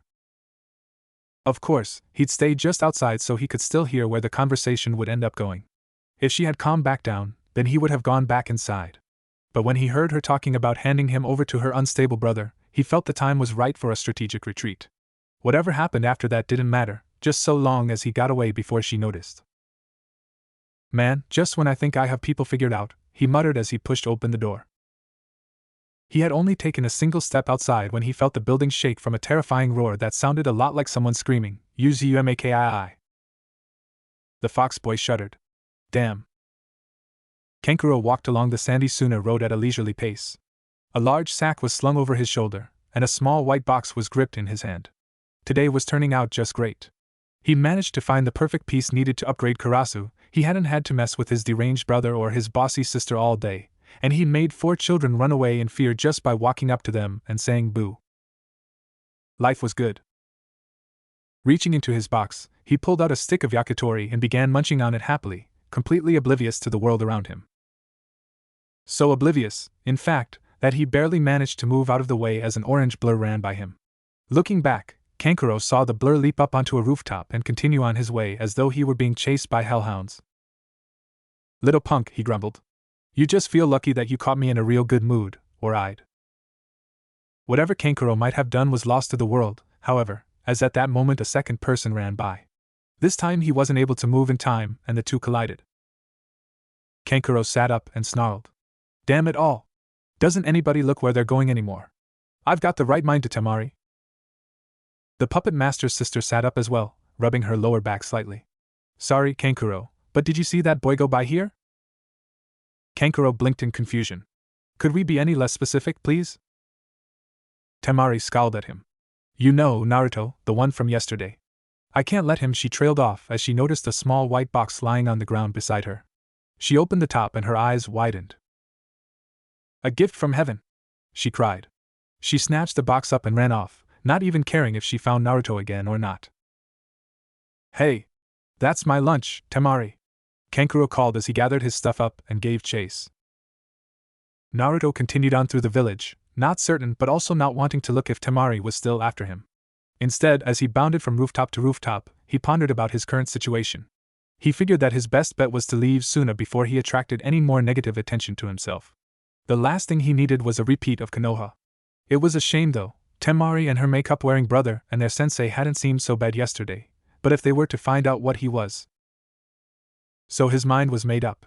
He would leave and try to start again in a new village, possibly a normal village where he wouldn't have to worry about ninja coming after him.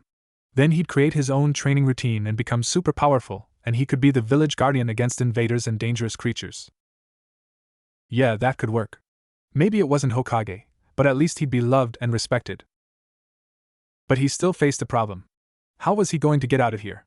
The village was in the middle of the desert, and the last time he tried traveling through the desert he'd almost died. Maybe he could find a guide or a large tank of water that he could carry with him. Risking a look behind him, he noticed that the fan wielder was nowhere to be seen, which made him relax a little. At least now he could work out a plan in peace. Just as he kicked off from another building, he turned back to face forward. Warning senses perked up within him as he saw that there was someone standing on the roof that he was headed toward. In fact, he was going to land on top of him at this angle. "Hey, watch out!" he shouted to the red-headed boy. The boy didn't move or even look like he's heard him. Panicked, Naruto began flailing his arms and legs around in a vain attempt to change his mid-flight course. When he realized it wasn't helping, he squeezed his eyes closed and awaited the impact. When the impact did come, it wasn't anything like Naruto thought it might have felt. Instead of colliding with a relatively soft body of another human, he felt a much more forceful contact, like he jumped into a cement wall or something. The force of the collision dizzied the blonde, causing him to fall hard onto his backside. He shook his head a little to clear his vision, but found himself staring at something peculiar, to say the least. "As sand?" he questioned in disbelief. But it was true, there really did seem to be a small wall of sand before him that most certainly hadn't been there a second ago. Hesitantly, he reached forward to touch it, but pulled back as the wall crumbled away to nothing and he found himself staring up into the pale face of the boy he's almost hit. Naruto jumped back to his feet, rubbing his slightly sore face as he studied the boy before him.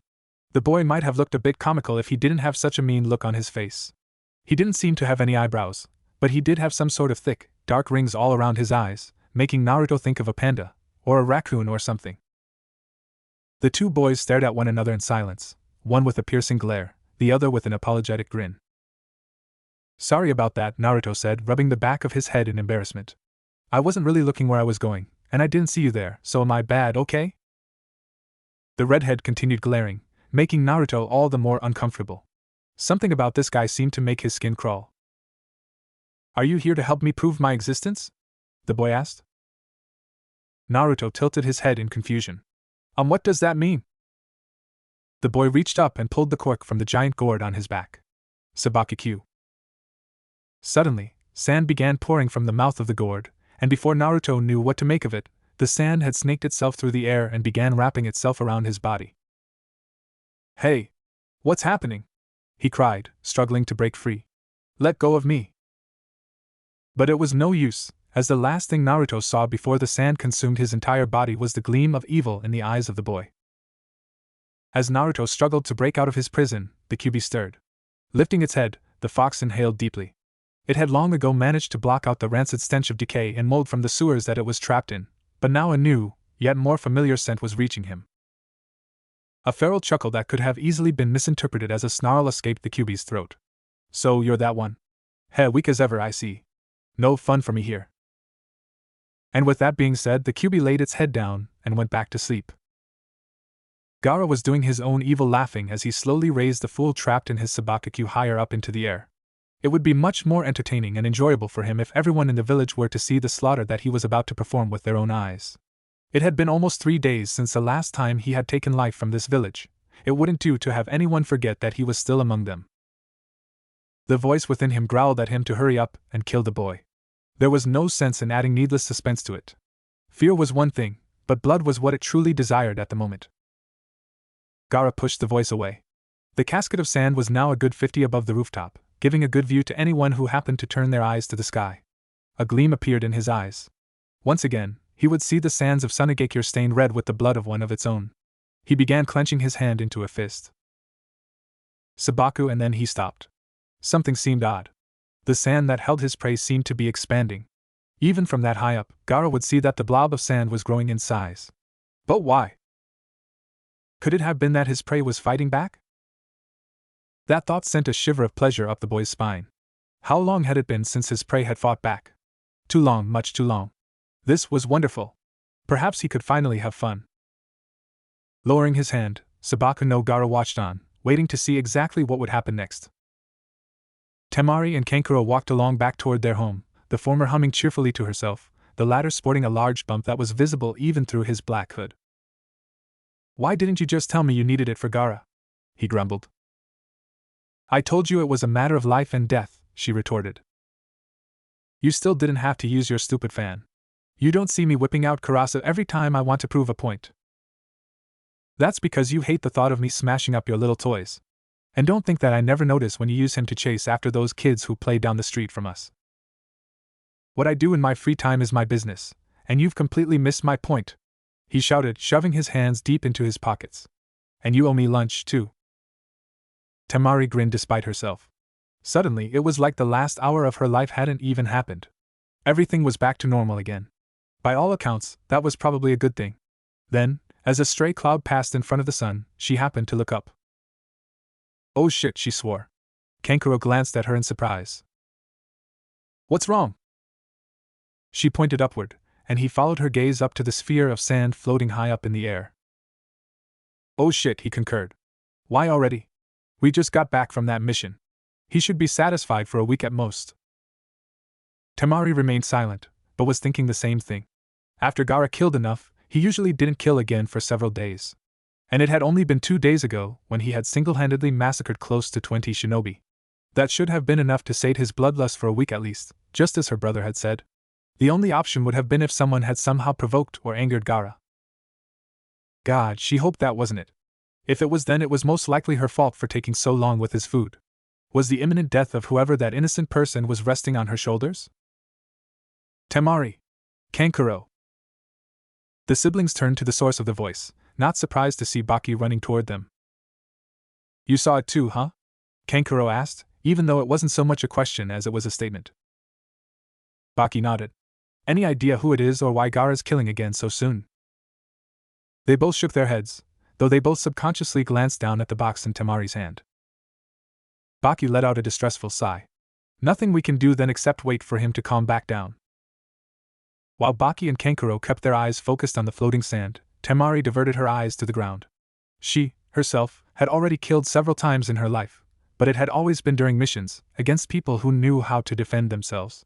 Somehow, watching Gaara do the same even worse things to innocent people like this would almost make her feel ill. She waited, not sure what for, just some sort of signal that the carnage might be over. What she got was a noise of interest and confusion from Kankuro and Baki. Curious, she looked back up just in time to see the sand explode. Only this time, unlike every other time she had seen it, the sand had exploded outward rather than inward. And what she saw after that was... "Oh my God," she uttered. "What in Suna's name?" Baki demanded.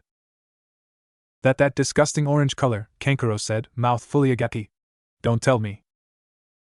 Gaara's eyes widened in wonder as the sky above him began overflowing with orange-clad people. 2, 8, 19, 37, 71, 115. And still they kept pouring out until finally he couldn't keep up with counting anymore. They landed all around him, on the roof with him, on the surrounding roofs, all along the streets between them. When the last clone landed, Gaara felt himself resembling a small island within an ocean of orange. One of the Narutos stepped forward, breathing deeply and visibly sweating from the exertion of creating so many clones. He faced Gaara, bearing his longer-than-average canines at him. "I've had a lot of crap happen to me in my life," he informed the Sannin. "Especially in the last week alone.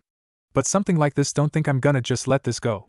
I don't know what your problem with me is, but if it's a fight you're looking for, then I'll be more than happy to kick your raccoon-eyed ass." If Gaara felt any intimidation at the challenge at all, he hid it incredibly well. In fact, he was grinning from ear to ear, and not in a very friendly way. "I think I'm really going to enjoy killing you," he said.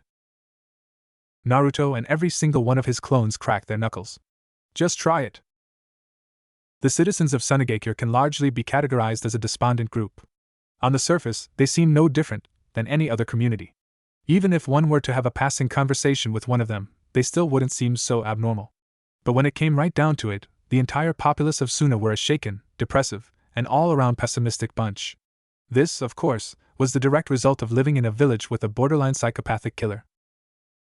While the direct source of the villagers' discontent wasn't spoken of much, they could be incredibly vocal about political matters.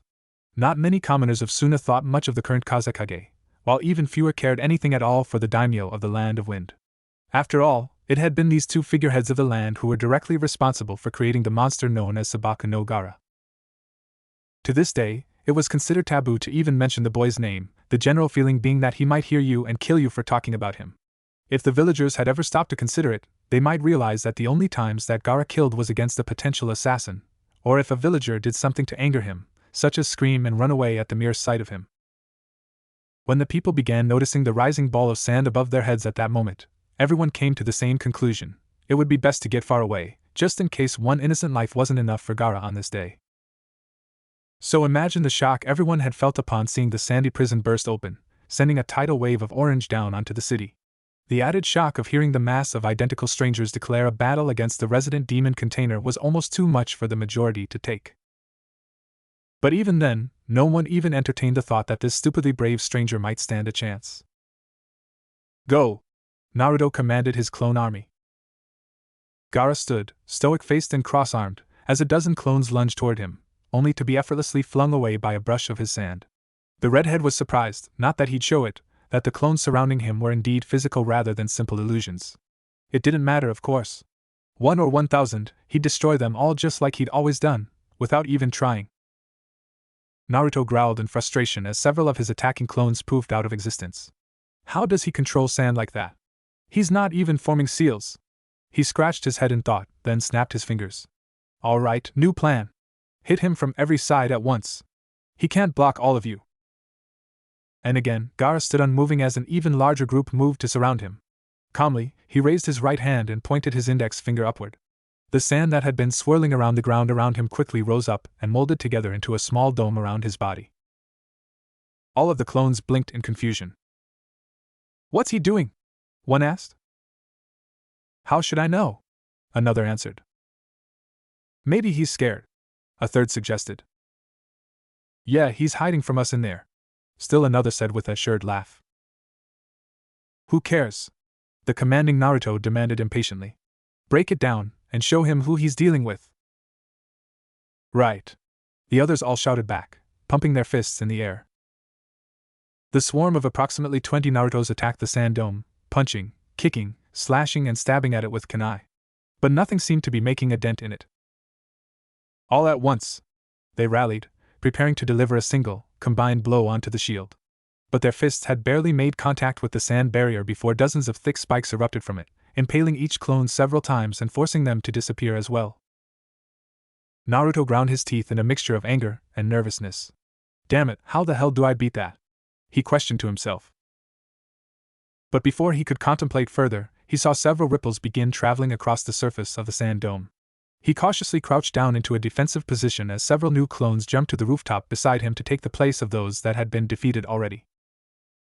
As the dome continued to ripple and shudder, Naruto came up with an idea. He pulled one of his clones over to him and whispered something into his ear. The clone gave a thumbs up and jumped back off the roof. Naruto turned back and barely had time to shield himself as the ball of sand began firing out like bullets in all directions.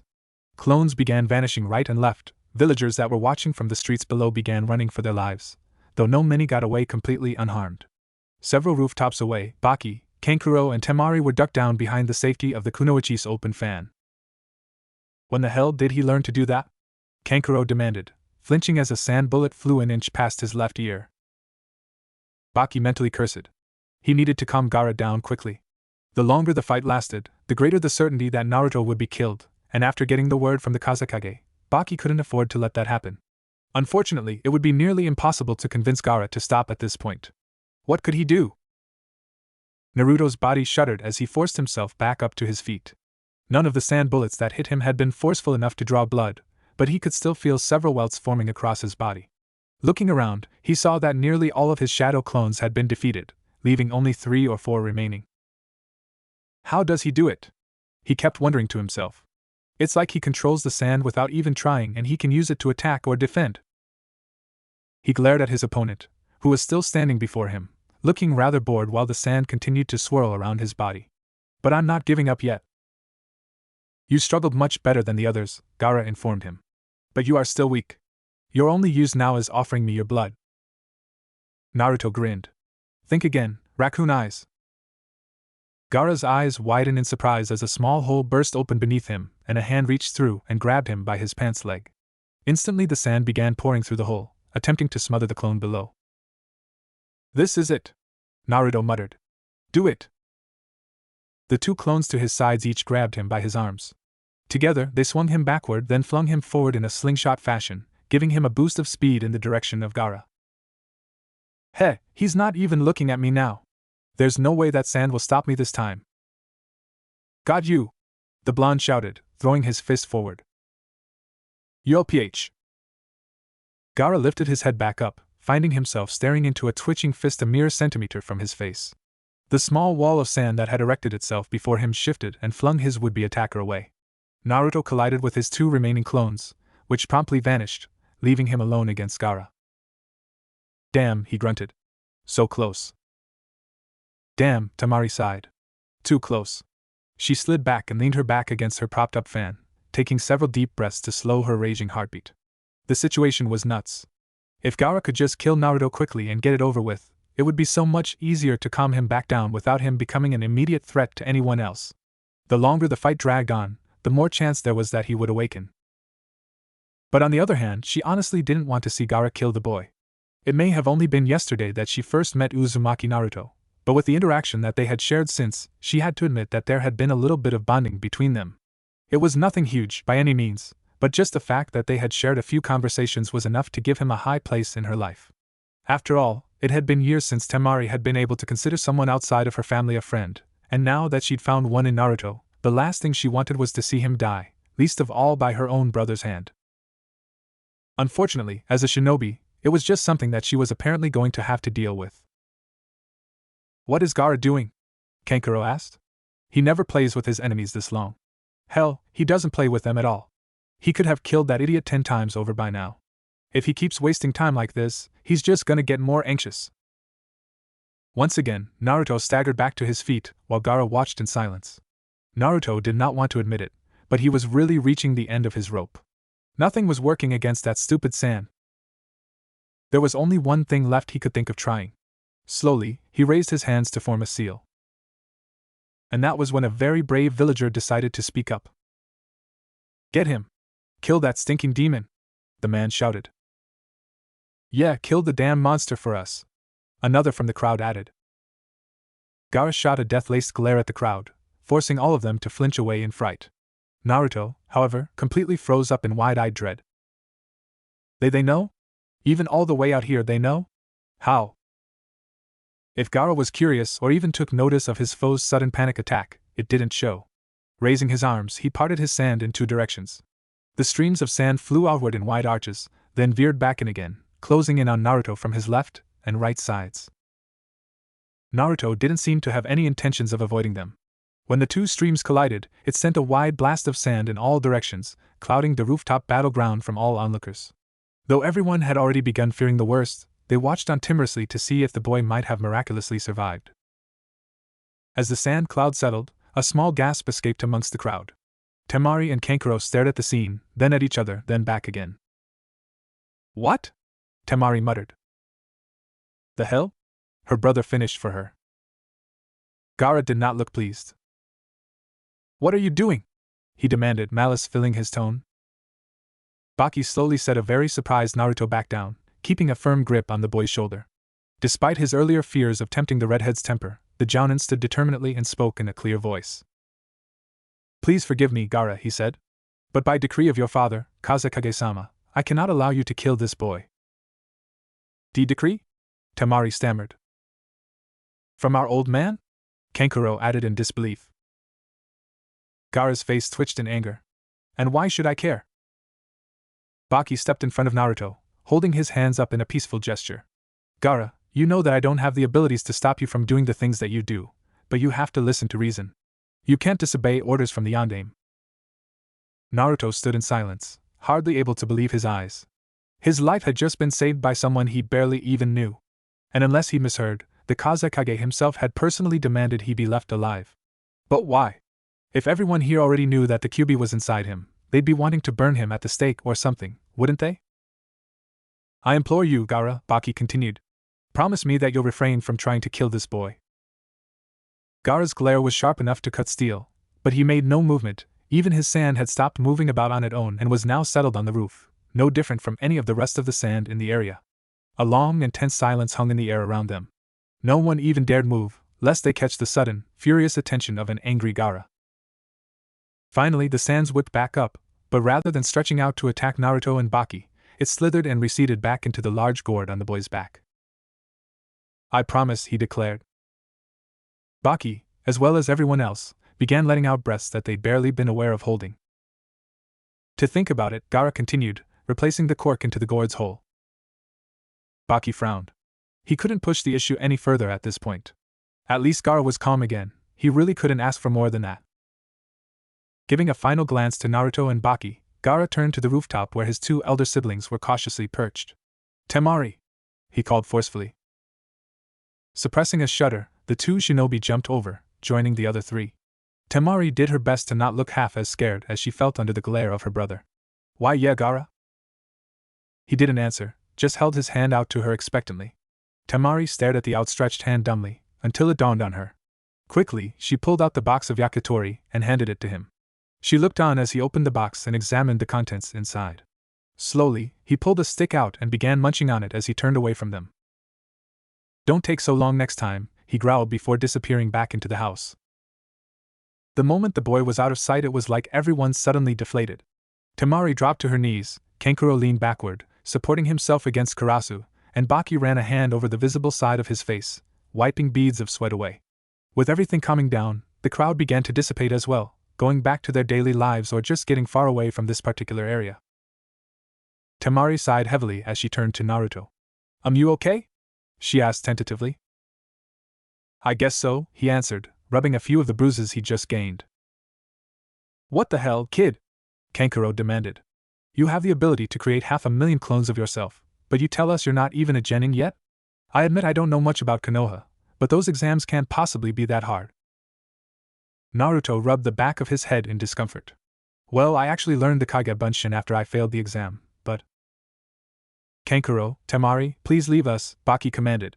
There are a few things that I need to discuss with Naruto in private. Oh sure, why not? Kankuro sniffed. We certainly aren't in any hurry to get a few answers out of the one, and to my knowledge, only guy to ever fight with Gaara and still be able to give said answers after it was over. No siree, just go on and leave us kids in the dark. Though you know you're horribly abusing your sensei-student relationship rights by doing this. You can ask him whatever you want when I'm finished with him. Beat it. Yeah, we're going, the puppet master grumbled. But just remember, if you need help with the interrogation, Karasa and I are right inside. The word interrogation made Naruto shiver, but the fan connecting upside Kankuro's head that followed managed to cheer him back up a bit. Temari gave him one last looking over before she grabbed her stunned brother and dragged him into the house behind her. Now alone with the half-hidden faced Jounin, Naruto found himself at a loss for thought of what might happen next. Uzumaki Naruto, Baki began. There are several things that I feel I need to speak with you about, but before I start, I need you promise that you will hear me out until the end before making irrational judgments. Will you do that? Not seeing anything else he could do in this situation, Naruto nodded. Baki mentally sighed. This part would be difficult. He had to gain Naruto's trust now, otherwise everything could be ruined, but he also had to worry about saying the right things without saying too much. He decided a simple question would be best to start with. Naruto, what prompted this fight between you two? The blonde boy actually seemed embarrassed by the question. Well, I was running, you see, and not really looking where I was going. And I kinda ran into him. Ran into his sand, I guess. Anyway, I tried apologizing, but then he said something about existing or whatever and trapped me in that sand of his, and… Baki nodded. I apologize on his behalf. Gaara isn't the most rational of people. Something nagged at the back of Naruto's head. Gaara. Why was that name familiar? Then it clicked. Wait, you mean that was Gaara? The same Gaara as Temari's ruthless, cold-blooded, unstable brother? There's only one Sabaka no Gaara, Baki said simply. Naruto shuddered. No wonder Temari was freaked out by that guy. And it really scared him that someone as scary as Temari could possibly be scared of someone else. You seemed very disturbed when the villagers began shouting about monsters and demons, Baki stated, catching Naruto completely off guard and unable to keep the fear from his face. If Baki had any doubts about what Naruto might be before, they were all gone now. He was positive that he was right. The boy looked ready to run at any given moment.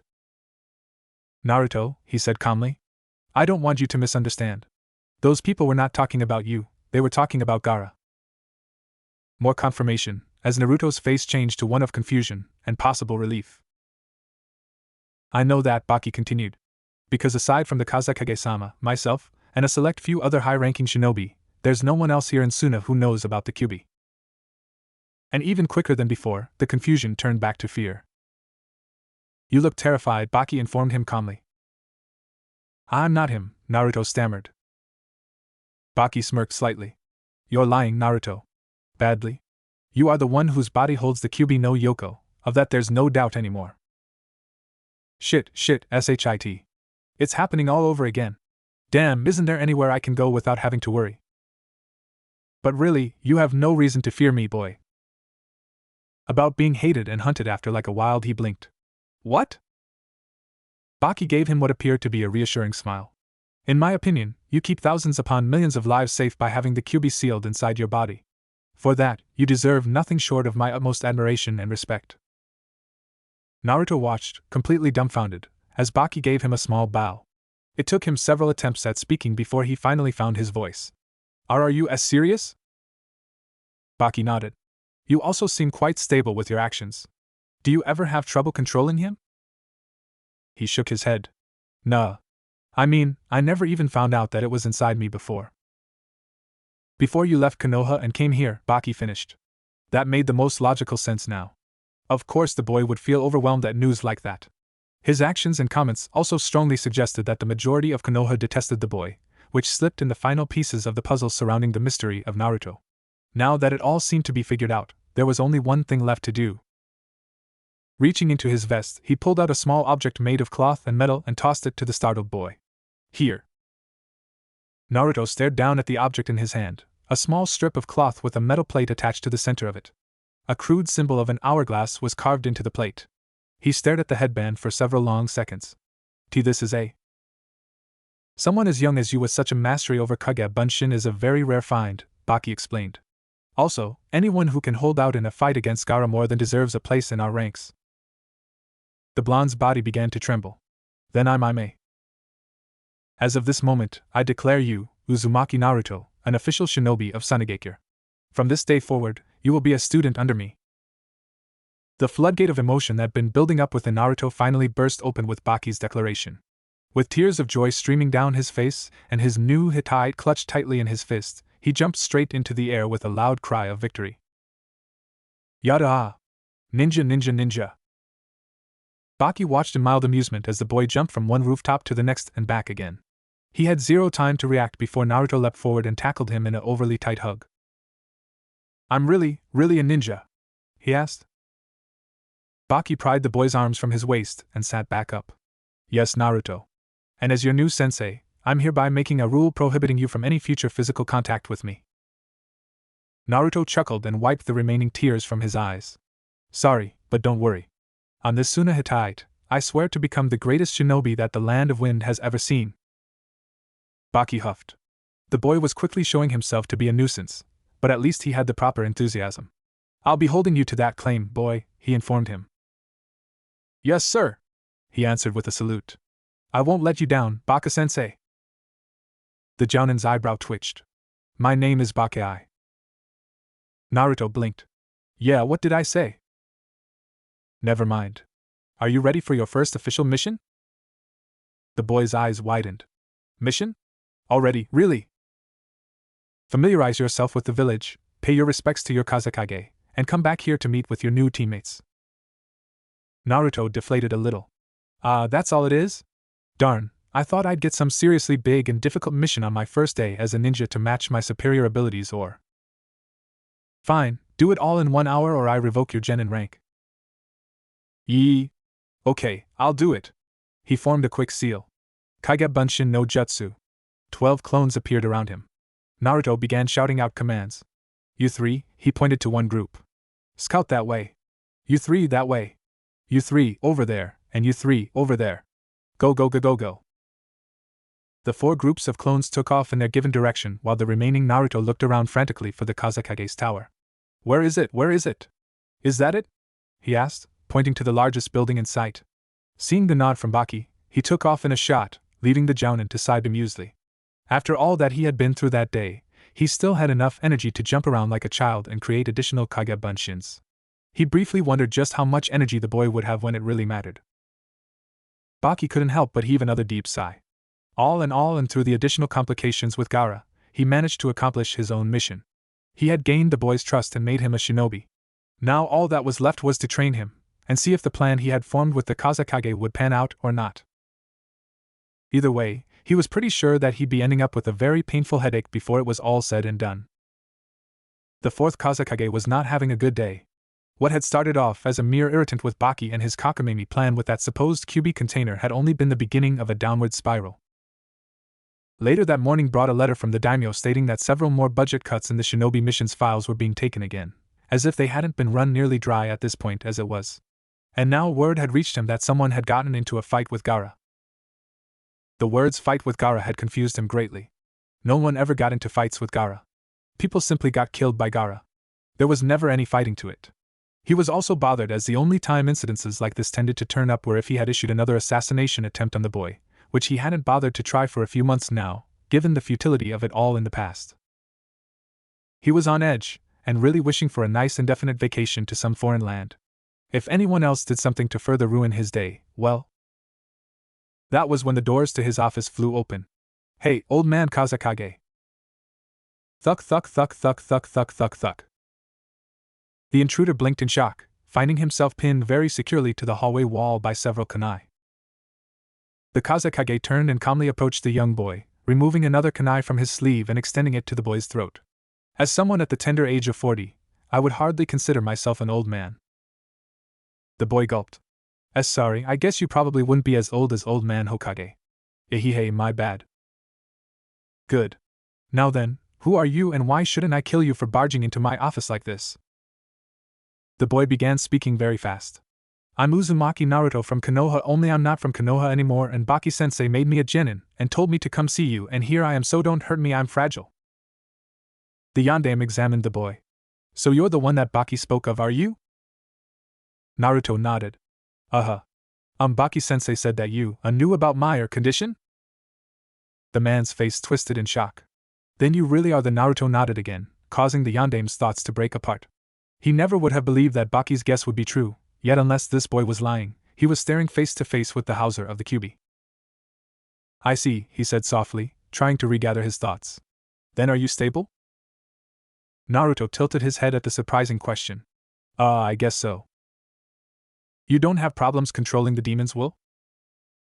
No, not really. I mean, there was one time before I left Konoha where he gave me some of his power, but that's about it, I think. The QB cooperates with him? If that were true, it could almost be too perfect. They could have all the manpower they needed with just one ninja. And, hoping he wasn't jinxing himself to bad fortune by thinking it, maybe he could be the one to rid the land of Gaara and the Shikaku once and for all. His thoughts were interrupted by a low growling sound. Glancing around the room, his eyes finally landed on the boy's stomach, while the boy blushed in embarrassment.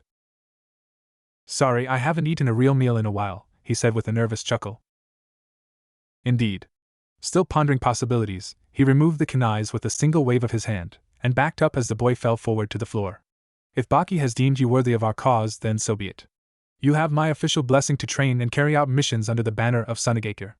Now if you will excuse me, I have many pressing matters to return to.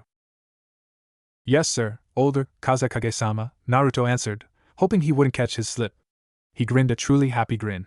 This had turned out to be one of the best days of his life. He made a somewhat friend with Temari, became a ninja, and to top it off, either his sensei or the Kazekage had a problem with him being the QB container. There was absolutely nothing in this world that could make this day horrible for him. As he turned to go, his stomach growled again. Hey Kazekage-sama? Do you know where I could find a decent ramen shop? The yandame turned back to him with a light frown. I'm sorry, Uzumaki, but Sunigakure does not import ramen, nor do we have any shops that make it. Kankuro looked up from his workbench.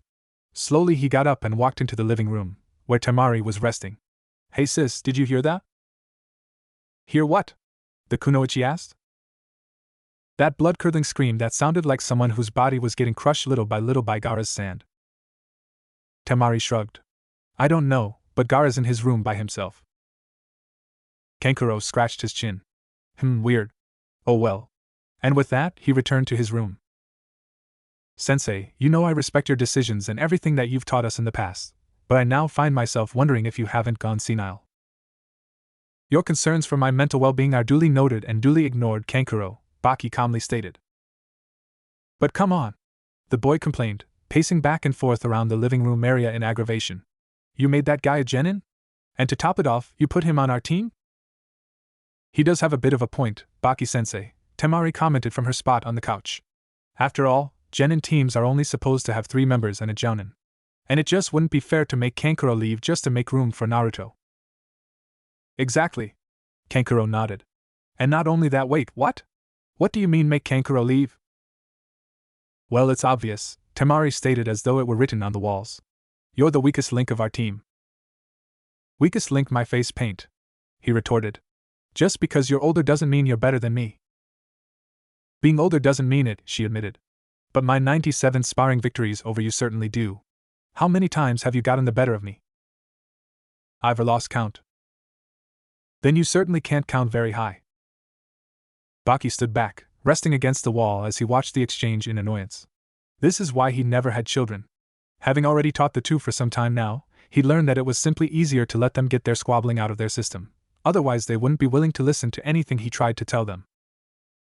Hearing the break in the bickering, he felt it safe to speak up. If we could get back to the matter at hand, please? Kankuro shot one last dirty look at his sister before turning back to his sensei. What's up with our old man? The last time a ninja from another country came to live in Suna, he got so paranoid that he wanted the guy executed. Now he's taking this idiot nobody in as a shinobi. He snapped his fingers. Just like that? In case you forgot, Kankuro, the jounin said with a slight edge to his voice.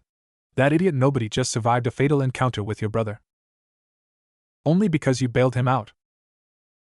He has also shown himself to be an expert at Kagebunshin. Creating as many as he did all at once would require an enormous amount of chakra. I don't think I could create that many. The puppet master just snorted. Who needs bunshins anyway? Karasa's more reliable than that. Baki sighed. What he wouldn't give for a group of not-so-stubborn bra students. Begrudgingly, he turned his attention to Temari. You've been fairly quiet, Temari. Do you have any objections to letting Uzumaki join you? Temari shrugged. I don't know. I guess as long as he doesn't slow us down or start messing things up for us, I don't really mind. Of course you don't, Kankuro grumbled. What more convenient way to spend time with the only guy who's ever paid you a compliment? Would you stop swinging that thing at me? Temari leaned back on the couch again, glaring at her brother and keeping a firm grin on her fan. Feeling that he was out of danger for the moment, Kankuro went back to complaining. And what about Gaara? How can you expect to put that guy on our team and have Gaara be okay with it after what just happened? That would be the sticking point, Baki admitted to himself. I'm afraid the best we can do for that is keep Gaara calm and convince him not to try killing the boy again. Yeah, that'll work, Kankuro replied, rolling his eyes. We'd have a better chance at convincing the sun to start rising in the north. If Gaara wants to kill him, you really think we're gonna be able to keep him from doing it? Keep me from killing who? Everyone tensed and turned to the hallway where Gaara was now standing. Temari suddenly found something very interesting to look at on the floor, and Kankuro began focusing intently on rubbing out a non-existent stain from his shirt. Baki, realizing he was once again stuck with dealing with the boy, sighed and moved to the middle of the room. Gaara, the boy from earlier, Uzumaki Naruto, is going to be training in our group from now on. Gaara's blank stare gave nothing away of what he was thinking. Is Kankuro leaving? Now that is not funny! Kankuro yelled, ignoring the stifled laughter from Temari. And what makes it worse is that I'm 100% certain that he's not trying to make a joke. Nobody is leaving, Gaara, Baki answered. He will be joining the 3 of you as a 4-person team at least until we can determine how well his abilities will be able to aid us. Can I trust you to refrain from any further attempts at killing him while he remains with us? No, you cannot, Gaara answered bluntly. I'll kill him if the urge arises. If you impede me again, then I'll kill you as well. Baki, Temari and Kankuro all flinched at the boy's dangerous tone. They'd been hearing it for close to 6 years now, but it never stopped from terrifying them. And just as the tension in the room reached its highest, the front door opened. "Hey, Baka-sensei!" Naruto shouted as he dashed into the room. "Did I make it back in time? It hasn't been a full hour yet, has it?" With a collective gulp, the others turned from Naruto to Gaara, waiting to see what might happen. Naruto, noticing that the others had turned from him, also noticed Gaara at the other end of the room and recoiled. "You again? Look, I don't know what your problem was with me before, but I don't want to fight you again if I don't have to, okay? We're supposed to be on the same team now, but that won't stop me from finishing the ass-kicking I was about to give MMPH." The blonde found his speech cut off as both Temari and Kankuro had slapped their hands tightly over his mouth. "Are you insane?" Kankuro whispered frantically to him, glancing back and hoping to God that Gaara wasn't about to snap. Gaara just stared, however. His normally stoic glare was marred by a slight look of confusion. "You have seen my abilities, and you know that they are far greater than your own. Why don't you fear me?" Naruto struggled away from the clutches of Gaara's siblings. "Why should I?" he demanded. "Just because you can control sand doesn't mean you're better than me. I'll figure out how to get past it, and then I'll beat you and anyone else who thinks they can stop me from achieving my goals. And you'd better believe it, or my name isn't Uzumaki Naruto." Silence fell over the room as 3 of the 5 occupants waited with bated breath. Gaara's eyes never broke away from Naruto's. "You interest me, Uzumaki Naruto," he said. "I wonder, though, how long will it take for your foolish bravery to crumble away to terror?" Slowly, he turned and began ascending the stairway back up to the roof. "Soon, Uzumaki Naruto, I will paint the desert sands red with your blood." Naruto growled as Gaara disappeared from sight. "Geez, what the heck's with that guy?" He never saw the blow coming, only felt a brief pain in the back of his head before falling to the ground unconscious. A seething Kankuro tossed the giant fan back to Temari, who looked very cross at having it ripped out of her hands. The puppet master turned a vicious glare at Baki. "This is the guy you want on our team? He's going to get us all killed." "Calm down, Kankuro." "Calm down? How the hell do you expect me to calm down in a situation like this? Even you were 2 seconds away from jumping out the window and running for your life." Baki shook his head. "Listen to me, Kankuro. Naruto is not from Suna, and he knows nothing about the Shikaku. With time Naruto will grow accustomed to how things are here. Until then we simply have to keep him from further provoking Gaara." Temari fell onto the couch and put her head in her hands. "Baki-sensei, I'm all for giving this kid the benefit of the doubt, but why are you and Dad so gung-ho about it? It doesn't make any sense that he would be given such acceptance so quickly by either of you." Baki frowned. "I'm afraid that is something that I cannot share with you yet, Temari. However, there is something special in Naruto, and we believe that with the proper training, he could become even greater than Gaara." The children stared at him like his skin had turned purple. Kankuro let out a tired sigh. "Look, sensei, it's late, and I'm way too exhausted for jokes right now. So you go ahead and do what you want with the idiot, I'm going to bed. And just remember, if Gaara goes ballistic and kills us all because of him, I'm hereby reserving the right to spend eternity in our afterlife saying I told you so." After Kankuro walked off to his own room, Baki turned to Temari, who was in turn staring at the unconscious boy before her. "Stronger than Gaara?" she asked, sounding very unconvinced. Baki nodded. "That's why I need your help in keeping Gaara calm around him. If we can just build up his abilities, he could soon become one of Suna's greatest assets." Another silence passed over the room as Temari tried to take in everything that had happened in the last 24 hours. Ever since they had found the boy half dead in the desert, nothing was making sense anymore. "I'll take the boy with me until we can find a suitable place for him," the Jounin said as he lifted the boy and tucked him under his arm. "All things considered, I don't think it would be wise to leave him here." He turned to leave. "Don't forget, meet at the usual training grounds at 8 tomorrow morning." Temari nodded. Now all alone, she laid back on the couch and gazed at the ceiling, wondering what other surprises her new teammate might bring in the days to come, assuming he lived that long, of course. "Uzumaki Naruto," she whispered. She still had no idea what Baki and her dad had seen in him that she must have missed, but she vowed then and there that she would do whatever it took to figure out what it was. Naruto awoke with a splitting headache. For several minutes he laid where he was, waiting for the throbbing in his head to subside. When it eventually did, he opened his eyes to find himself in an unfamiliar room. There was no light coming through the open window, but he could still make out the interior of the room. There really wasn't much to look at. He found himself lying on a small bed with plain white sheets. There was a small dresser in one corner next to a door that led somewhere, and a small desk with a lamp sitting next to the bed. Reaching over, he pulled the lamp string, bathing the room in a dim light. Taking another look around the room to see if he'd overlooked anything, he spotted a folded slip of paper resting against the base of the lamp. Picking it up, he unfolded it and scanned the words written inside. Naruto. This will be your room until further arrangements can be made. If you find this before morning, I advise you to rest well, as our first training session will be at 8 o'clock at the Northern Training Grounds. I look forward to seeing more of your skills. On a far more serious note, I am instructing you to avoid Gaara as much as humanly possible. When we are not training as a group, you are to refrain from approaching him, speaking with him, and above all, provoking him. I realize that you have your pride as a young shinobi, but you must understand when I tell you that you cannot hope to defeat Gaara in battle. Not even I am able to accomplish such a thing, and angering Gaara further will only result in more bloodshed within our village. So for the sake of the village and everyone in it, keep a low profile where Gaara is concerned. Baki. Naruto placed the letter back on the desk, lost deep in thought. After such a weird day, there were so many questions he still wanted to ask about.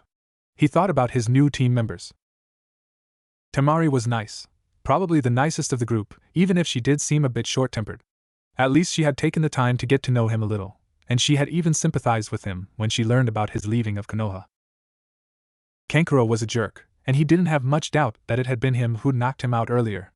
But like it or not, they were teammates now, and Naruto wasn't going to blow his chances of proving himself to the Kazekage and the rest of Suna just because he didn't get along with him. That brought him to Gaara. This guy was a freak, plain and simple. Naruto had never known anyone, especially not someone the same age as he, who could so easily talk about killing people and be so descriptive about it. It just wasn't natural. He thought back to what Temari had told him at the hospital. She had said something about noticing the signs of someone who had gone through life unloved like he had. She said she hadn't been talking about herself. Was it possible she meant Gaara? That made him think of their fight that day, and how the villagers had called Gaara a monster and a demon. He yawned deeply. He still had plenty of thinking to do, but it would have to wait until tomorrow after some much-needed sleep. A sewer again. On one side, the long narrow corridors that twisted and turned in a seemingly never-ending fashion. On the other side, the giant prison cell that any normal person could have easily slipped through and escaped, which of course was not the case for the creature that it contained. A pair of blazing red eyes appeared from behind the bars of the cell, gazing down at the boy with an unearthly hatred. Back again? The demon growled. I thought you didn't want anything to do with me anymore. It's not like I'm here on purpose, Naruto shouted at him. I just fell asleep and now I'm here. Well, go away. I don't like looking at you. Naruto crossed his arms and stuck his tongue out at the demon. Make me? We're still in my body, so I'll go wherever I want. That phony arrogance of yours is sickening, said the beast. He swiped one of his many tails against the cell door, causing a loud clang and a small rumbling, but still the seal held. You can't even handle that weakling Shikaku, and yet you put on an act before me because this seal keeps us apart. Naruto paused. Wait, Shikaku? Kyuubi let out a graveled chuckle. It seems I've said too much. Forget I said anything. Oh no, you don't. You can't just say something like that, and then not tell me what you mean. Who is Shikaku? Does he have something to do with Gaara or something? The fox demon remained silent. Just as Naruto was about to start yelling again, it decided to speak. Beg me. Naruto blinked in confusion. What? Beg me and I'll tell you. What? Why the hell should I have to beg you for anything? He demanded. Because I gave you the power to defeat your enemy and escape from Konohagakure. If it hadn't been for me, you would have been caught and brought back to a severe punishment, but I've yet to receive any sort of thanks from you for doing it. So I'm not giving up any more freebies, mortal. If you want anything further from me, you'd better be prepared to fall to your knees and praise the mighty power of the Kyuubi no Kitsune. Not a damn chance in hell. I don't need your help for anything, and I've never asked for it either. A loud grunt echoed through the sewer as the Kyuubi turned his gaze away from the cell door. You just remember that the next time you find yourself in over your head, which, considering it's you, shouldn't be too long from now. Naruto tried to respond, but found his surroundings beginning to blur out. A moment later, he found himself once again looking up at the ceiling of his new room. Sitting up, he squinted as sunlight was now pouring through the window. He ran his sleeve over his face, feeling it covered with sweat. It might have been the dream experience he just had, or it could have been that it already felt like it was 90 degrees outside. Moving to the edge of the bed and letting his legs hang over the edge, he tried to piece back together the conversation he just had with the QB. What was it he had talked about? Shuka something or other? Maybe he should ask Baki or Temari if they knew what it was. His eyes suddenly widened. What time was it? Jumping up and making sure he still had all of his clothes and equipment, he dashed out of the room. He found himself in a room not much smaller than the living room that he and the others had all been in the night before. Glancing around, he spotted a small clock sitting on a kitchen table, reading 7:50 a.m. Sitting next to it was a bowl of fresh fruits and a glass of milk. Resting against the glass was another piece of paper, which he quickly picked up and scanned. I hope you memorize Suna well. Don't be late, or I'll put Kankuro in charge of your training schedule. Baki. Damn. In a flash, the milk was drained and a large handful of purple-colored berries were jammed into his mouth. A second later he was out the door and blazing off in what he hoped was the right way. He hated to think of the things that jerk Kankuro would put him through if he was given the chance.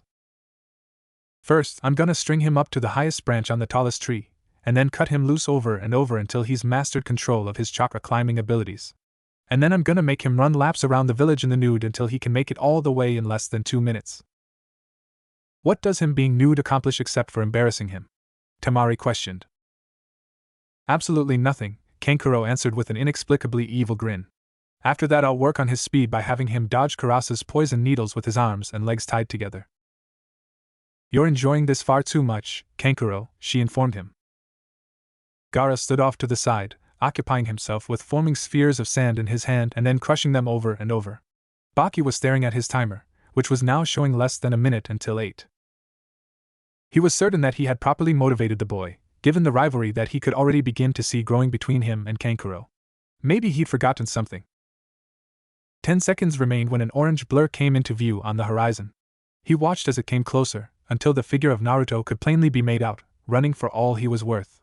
He was only 30 meters away when he suddenly fell forward, face first into the sand. That's cheating, Kankuro, Temari accused him. Kankuro shrugged innocently. I don't know what you mean, sis. With his hand behind his back, he cut the chakra string that he'd left hidden under the sand just on the chance that this would happen. Undaunted, Naruto sprang up, ran forward and nearly collapsed before the others. Uzumaki Naruto reporting for duty, Baka-sensei. The boy was then struck in the forehead by the timer that Baki had thrown at him. I overlooked that little slip-up once, Uzumaki. If it happens again I'm going to believe that you're doing it on purpose. Naruto rubbed the small bump on his head. So did I make it? Barely, Baki admitted. Damn it, Kankuro grumbled. Now, before we go too far into actual training, I want to see a little more of your hands-on abilities, Naruto. We'll begin today with a short spar with. Let me fight him, Naruto and Kankuro said as one, glaring holes into each other. Yes, I was going to say with Kankuro, Baki said, sounding annoyed. Not even waiting for the others to clear the general area, Kankuro unraveled Karasu and Naruto created a half-dozen Kage Bunshins. Allow me to give you my official welcome to Suna. Allow me to introduce you to my fist. The battle began. Oof. Naruto grunted, finding himself face down in the sand for the third time in as many minutes.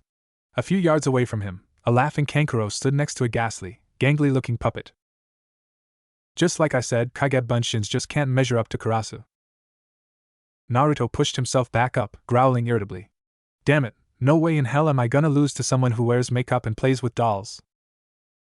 Off to the side, Gaara, Temari and Baki stood watching, the first looking as stoic as ever, the second looking slightly confused and a little let down, and the third looking thoughtful.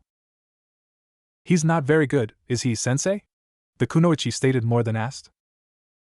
Baki grunted in agreement, rubbing his chin absently. Temari was correct, in a rather blunt way. While the boy certainly had an overabundance of stamina, he just wasn't using his techniques to his fullest advantage. Despite what Kankuro had said, by all accounts Naruto, with his Kage Bunshin, should have had the advantage in this match. Fighting out in a barren sandy area with very few trees or large stones like they were, there were very few places for Kankuro to hide, leaving him out in the open as he manipulated his puppet. In this sense, if Naruto had used his clones properly, he could easily have kept Karasu at bay while he or another clone attacked Kankuro from a blind side. Unfortunately, Naruto was doing little more than commanding his clones to charge en masse as opposed to forming any such strategies, and Kankuro's mastery over manipulating his favorite puppet was keeping the boy from getting close enough to attack. The boy would definitely need work. Apparently being the container of Kyuubi didn't automatically make you a genius shinobi. Ready to give up, midget? Kankuro continued to taunt. I've barely had to move a muscle yet, and you've lost all of your clones already. Naruto rubbed his sand-smudged face. Then I'll just make more. So saying, he performed his jutsu again, and 10 more Narutos appeared around him. Kankuro just rolled his eyes. A one-trick pony, huh? Whatever, you keep setting them up and I'll keep knocking them down. I've got plenty of tricks up my sleeve, he assured him. Take this. Henge. Kankuro blinked in surprise as the Narutos vanished within a puff of smoke. Henge? Henge? Baki and Temari mimicked his surprise. Kankuro started laughing. What the hell good is transforming going to, oh my? Oh, Kankuro-kun. The group of well-figured and, if you didn't count the lingering smoke, naked women squealed as they dove at the boy. Before Kankuro could even think to defend himself, the girls had latched themselves onto his arms, legs, waist, and neck. Come play with us, Kankuro-kun, they cooed suggestively. Kankuro didn't have a chance, as a geyser of blood shot from his nose and he collapsed in a blood-soaked heap. The 10 clones disappeared and the remaining girl transformed back to Naruto, who was looking mighty proud of himself. Harem no jutsu, he explained to the unconscious Kankuro. Learn to fear the name. For with this technique I, Uzumaki Naruto, am invincible. Baka! Temari shouted, bashing the unsuspecting boy's head into the sand with her fan. Naruto gave a few weak twitches before pulled his head out. What was that for? He asked, spitting sand out of his mouth. Are you trying to kill us? The kunoichi demanded. She pointed behind her. Look at what that stupid technique of yours did. Naruto glanced behind her, spotting Gaara, looking slightly curious with a light grin on his face. Next to him was an unconscious Baki, who was also bleeding profusely from the nose. Wow, I never would have thought that Baka-sensei would have been the type. That's not what Temari growled and hauled Naruto back to his feet by his jacket. Come here. She dragged him several meters away, until she was sure that they were out of hearing range of the others. What's wrong? Naruto asked. Listen, Baka, when Gaara sees blood he gets excited. And when he gets excited, he gets violent. Have you already forgotten what happened the last time Gaara got violent? Naruto paled slightly, remembering Baki's warning to him. Right, so no sexy no jutsus around Gaara. Got it. How about no sexy no jutsu period, you pervert? I'm embarrassed just knowing that someone on the same team as me knows such a move. Hey, he whined. I'm not a pervert. I just created it to defeat perverts, there's a difference. Besides, it's one of my best techniques. I've beaten every guy I've ever used it on. Temari looked disgusted. Then it's about time you learned some new ones. Naruto's eyes lit up. Are you saying you'll teach me some of your jutsus? She snorted. You wish. Why not? He pouted. Mainly because all of my jutsus are wind-based. You'd have to have chakra with a high wind affinity to even hope of learning any of my techniques. Well, maybe I do have a wind affinity, he protested. How do I find out whether I do or not? Sighing at the boy's stubbornness, she opened a small pack that she had brought with her that morning. Rummaging through it, she eventually pulled out a small square of paper. Here, take this, hold it in your hand and focus your chakra into it. Naruto grabbed the paper, staring at it like it was supposed to perform a trick. What's a piece of paper supposed to do? It's a special paper that determines people's chakra types. If you have a certain affinity with an element, it will have a significant effect on the paper. Just give it a try. Naruto still looked skeptical as he glanced back and forth between the paper and the girl. Well, if you say so. I'm going to tell you right now though, some people don't have elemental affinities, and the chances of you having a wind affinity like me are. She stopped talking upon seeing the slip of paper cleave itself perfectly into 2 halves in the boy's hand. Better than I would have guessed, she mumbled dumbly. Naruto stared at the 2 halves of paper in astonishment. Hey, it split apart. What does that mean? I guess it means we can start your jutsu training sooner than I thought, she said lightly, trying to hide her irritation at being proven wrong so quickly. Yada! The blonde shouted, throwing his fist in the air. New jutsu! How many are you going to teach me? Let's not get ahead of ourselves, okay? Just because you can manipulate wind doesn't mean you'll be able to learn anything from me. I don't waste my time with low-level jutsu, you know? No sweat, he said excitedly. I'll master everything you have to teach me, Temari Nichin. I'll become the best wind jutsu user in Suna. You think so, huh? The kunoichi asked, feeling slightly miffed. Since you don't seem to already know, I already am the best wind jutsu specialist in all of Suna. Seriously? Yep, I was taught by the best, after all. The best? His eyes widened. You mean the Kazekage taught you? Of course, he is our dad, you know? Naruto was astounded. Why didn't you tell me that before? If he's your dad, then you could put in a good word for me when my time comes to become the new Kazekage. Temari batted him on the side of his head. You really do have a one-track mind, don't you? Only if it's something I really, really want, he answered proudly. That reminds me, is it really true that there's absolutely no ramen in Suna whatsoever? Temari just shook her head, more in exasperation than to confirm his question. Without even realizing it, she'd ended up lost in a conversation with Naruto when she should have been concentrating on training. Maybe having someone around that she could actually talk to wouldn't be so bad. Turning back to the others, they found that Gaara had already vanished and the two men were still out cold. Well, it doesn't look like we're going to get any more training this morning. Naruto had the good sense to look embarrassed. Naruto walked back through the village. Having helped bring Kankuro and Baki back to the house to recover from massive blood loss, he was now searching for lunch. He hummed happily to himself as he went. Today was going great. He'd had his first team practice, would be getting special jutsu training from Temari, and beat that idiot Kankuro. It was all but perf. He stopped his trail of thought right there as something clicked in his head. Ever since he'd come to Suna, his life had seemingly turned into a seesaw of good and bad fortune. Whenever something good happened for him, something bad kept happening soon after. First he'd made friends with Temari, Baki and Kankuro sort of, but then he'd almost been killed by Gaara. Then he'd been made a ninja, only to find out that he was living in a village completely devoid of ramen. Following that logic, and seeing how well his day was going so far, it seemed almost certain that his luck would be changing. Eep! Naruto yelped as he felt himself trip over what felt like a small sand dune. Reflexively closing his eyes, he expected to end up with his face in the sand. Hopefully no one would see him. So he was rather shocked when he felt no impact, but instead felt himself being lifted upside down by his foot. Opening his eyes, he found himself staring into a pair of light green eyes surrounded by thick, dark rings. Crap. What's up, Gaara? He asked, hoping the situation wasn't really as bad as it looked. That technique you used, Gaara said darkly. Teach me how it works. Naruto was dumbfounded. He attempted to speak once, but couldn't seem to form the proper words. He decided to try again. Why? Gaara's blank stare didn't waver. You caused Kankuro and Baki to bleed copious amounts without even touching them. All you had to do was change your appearance. I want to know how you did it. Naruto blanched. It appeared the situation had just become worse than he had thought. I really don't think that Temari Nichin would approve of that. Then die, was Gaara's short response. Wait. Naruto cried as he felt the sand around his ankle start to spread up his leg. Let's not be too hasty about this. I mean, well, why would you want to learn sexy no jutsu anyway? The sand stopped spreading, but it didn't recede either. To make someone bleed as much as I like, I usually have to crush their bodies or rip them apart. Unfortunately, a person who is dead only bleeds once. It would be more enjoyable if I could make them bleed many times before I killed them. Naruto cringed at the gruesome images that filled his head from those descriptions. Unfortunately, at the same time it seemed funny that Gaara would want to learn sexy no jutsu for such a reason. Naruto had to make the assumption that Gaara really knew nothing at all about women or the female body.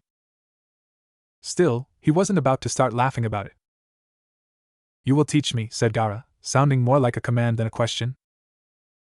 Naruto quickly looked over his options. Possible death at the hands of a pissed-off Temari, or certain death at the hands of Gaara. God, his karma sucked. Well, you know I can't guarantee that you'll be able to learn it, but if I show you how to do it, will you please lay off the whole killing me thing? Gaara looked to be contemplating the request. If you cannot guarantee that I will learn it, then I cannot guarantee that I won't kill you. Naruto drooped. It didn't look like he was going to get off any easier than that. Fair enough, I guess. The sand dispersed, dropping the blonde on his head. Don't think that I'll forget, the redhead called back as he trudged off, leaving Naruto by himself again. Naruto got back to his feet, brushing the sand from his hair. His life in Suna just kept getting stranger and stranger. Temari and Baki certainly wouldn't be happy if they happened to find out about this. On the bright side, however, according to his recent chain of fortune, he should be due for some good luck real soon. Maybe that good luck would come in the form of a traveling ramen vendor. Form hand seals. Bird, rat, dragon, bird. Focus chakra. Now place fist on ground, and release. Ha!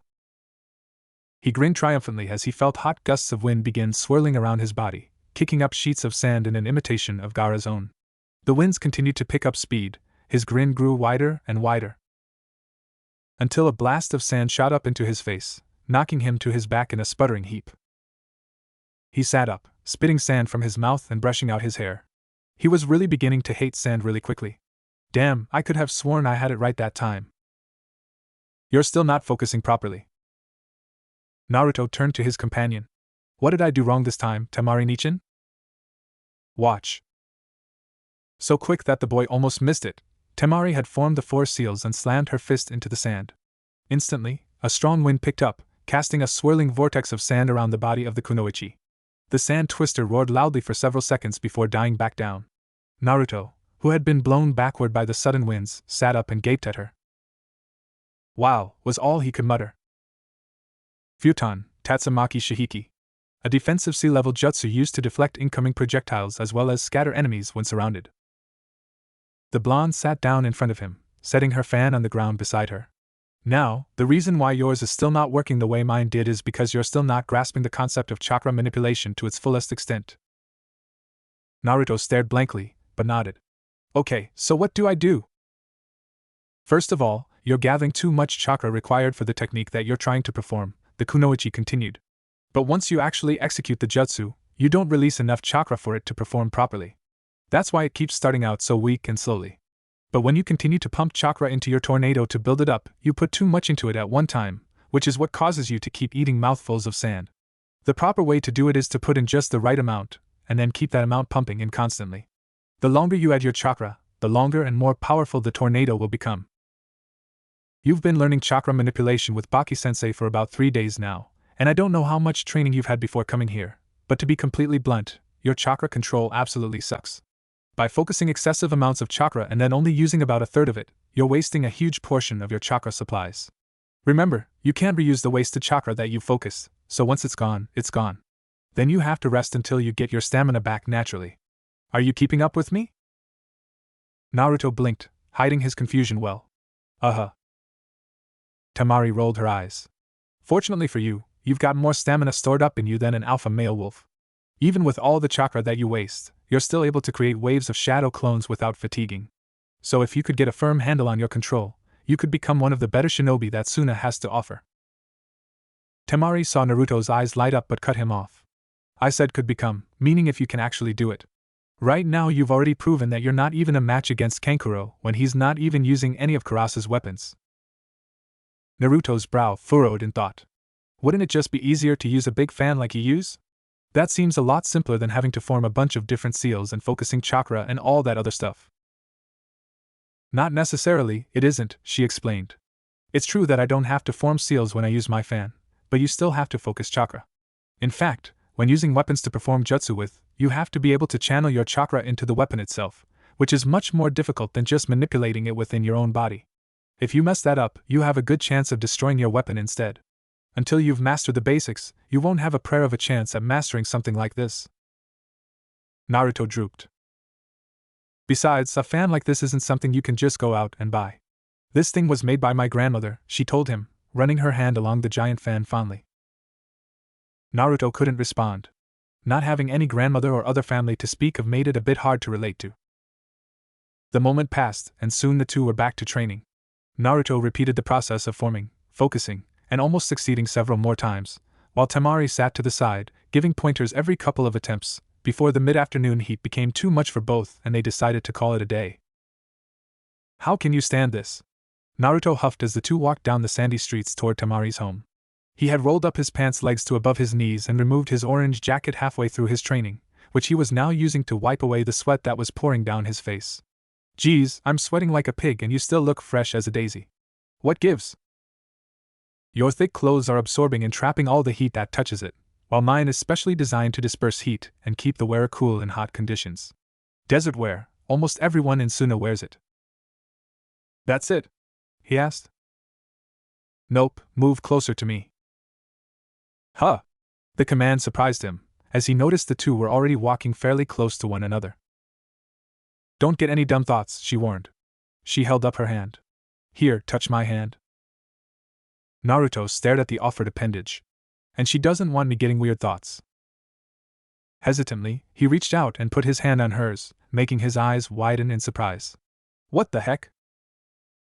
Temari grinned, taking her hand back. It's another wind jutsu that I created. It creates a tiny breeze that travels along my skin to keep me cool. It's tricky, but it sure as hell beats having to take half a dozen cold baths each day like some people here do. Naruto stared at the girl, admiration and awe visible on his face. A girl her age could already create her own unique jutsus. Well, he'd created a few of his own too. But hers were certainly a lot more sensible, he supposed. It was something ingenious to come up with for life in the desert, but now that he'd heard of it, he couldn't believe that no one had ever thought of something like it before. But then admiration turned into annoyance. Why didn't you teach me that jutsu first? He demanded. Your teammate is dehydrating right next to you and you're keeping jutsus like that a secret? Temari crossed her arms and frowned at him. Well, aren't you the ungrateful one? Here I am taking time out of my own life to give you personal lessons, something I haven't even done before for my own brothers, and yet all you can do is complain about it. Why do I even bother? Naruto, rather predictably, panicked. No, it's not that I'm ungrateful or anything, 'cause I am, really. I mean, you doing this is one of the few nice things that anyone's ever done for me. It's just that, well, I thought. Temari hid a smirk, letting the boy ramble on for a few more seconds before cutting in. Really? Because I was planning on teaching you this jutsu once you got a little more familiar with wind jutsus first, but now I don't really think you deserve it.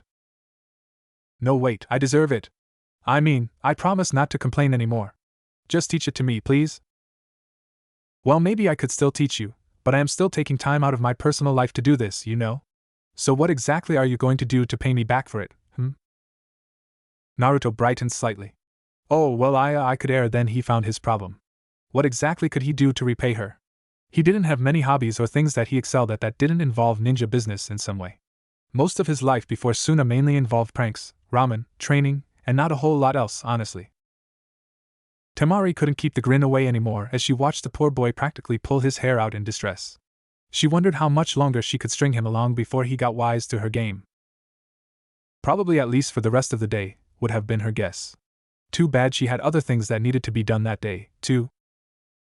Naruto, she said, swatting the boy lightly on the head to bring him back to reality. What do you say we work out your payments later? I'm getting hungry here. Naruto blinked at her, letting his incoherent thoughts slip away at her decision. Okay, sure. For about a minute more, the two walked in silence, both lost in their own thoughts. But as they approached the house, Naruto remembered something that he'd been meaning to do for the past few days. Say, Temari-nichin? What is it? She asked absently. Do you know what a shikaku is? Naruto watched worriedly as all the color instantly drained from the kunoichi's face. Where did you hear about that? She asked quietly. Now it was his turn to pale. He hadn't thought that she would ask him that, and what was he supposed to tell her? That a demon fox who lived inside his body mentioned it in passing during a dream he'd had? Not bloody likely. He took a stab in the dark. I heard a few villagers mentioning it yesterday. Temari had no idea what to say. Of course he would hear things about shikaku the longer he stayed in the village, but she didn't think it would have been this soon. Now what? Did she tell him or not? He was part of the team now, so he probably did deserve to know about Gaara's other self for safety and necessity reasons. But on the other hand, having him know could very easily complicate things between everyone. I think it would be best to ask Baki-sensei about that, she concluded. I'm sure he'd be able to tell you more than I could. Naruto scratched his head. Yeah, I guess. That's what I planned on doing. Sorry. Don't worry about it, she said dismissively. Just don't mention it to anyone else until you talk to him, alright? Naruto nodded mutely, and the two continued onward in a very awkward silence. At least he now knew that the Kyuubi hadn't just been screwing with him. Judging by the way Temari reacted, this shikaku thing was definitely bad news, and he still had the sneaking feeling that it somehow involved Gaara. Now he really needed to begin figuring these things out. The rest of the day passed by without incident, though the hours seemed to speed by far too quickly for Naruto's liking. Baki had stayed out for the entire time that Naruto had been at the house, so he'd never gotten the opportunity to question him about Shikaku or Gaara. But that's where another problem sprang up. Tonight was the night where he was finally going to have to meet up with Gaara for his jutsu training. It had been 3 days since Gaara had brought it up, and even though he still wasn't feeling up to doing it, he had the sneaking suspicion that Gaara was growing impatient. Watching the redhead crush a sand replica of Naruto that morning during practice was a fairly good signal that his time was running out. Nightfall came, and with Baki still gone to who knew where, Naruto left the house and made his way to his teammate's home. A lot of bad thoughts began filling his head as he walked. From all the things he already knew about Gaara, the boy could very well kill him the minute he showed up for delaying the training for so many days. Or there was the chance that Gaara wouldn't be able to master the technique, and would kill him out of irritation.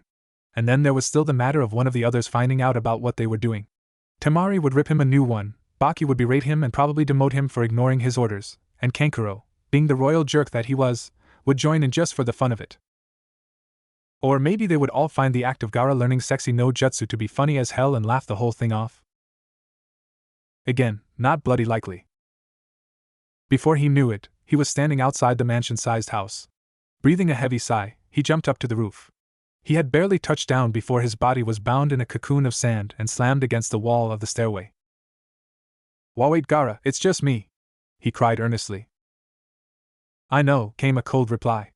The boy stood up from his position at the ledge of the roof, then turned and walked over to stand before the trapped blonde. "You've been avoiding me." A drop of sweat formed on Naruto's brow. "No way, pal. It's not that I've avoided you on purpose or anything, I've just, been busy and stuff.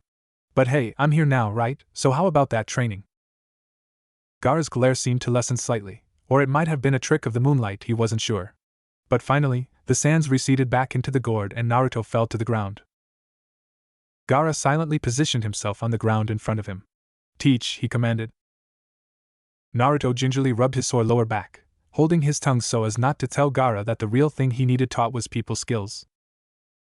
"Okay, well, I guess the first thing you should know about sexy no jutsu is that it doesn't work on everybody." Gaara's hard stare was Naruto's only indication that he should continue. "You see, it's meant to only work on guys. Although I suppose it could work on certain girls, maybe, and then there are some guys who are able to resist it, so." "Why was I able to resist it when Baki and Kankuro were not?" Gaara questioned. "Do you like girls?" "I don't like anyone." Naruto flinched at the venomous statement. "That's probably why, then. And it won't work on me, either, since I created it. I know better than to let it get to me." He could have been wrong, but Gaara almost looked disappointed at hearing that.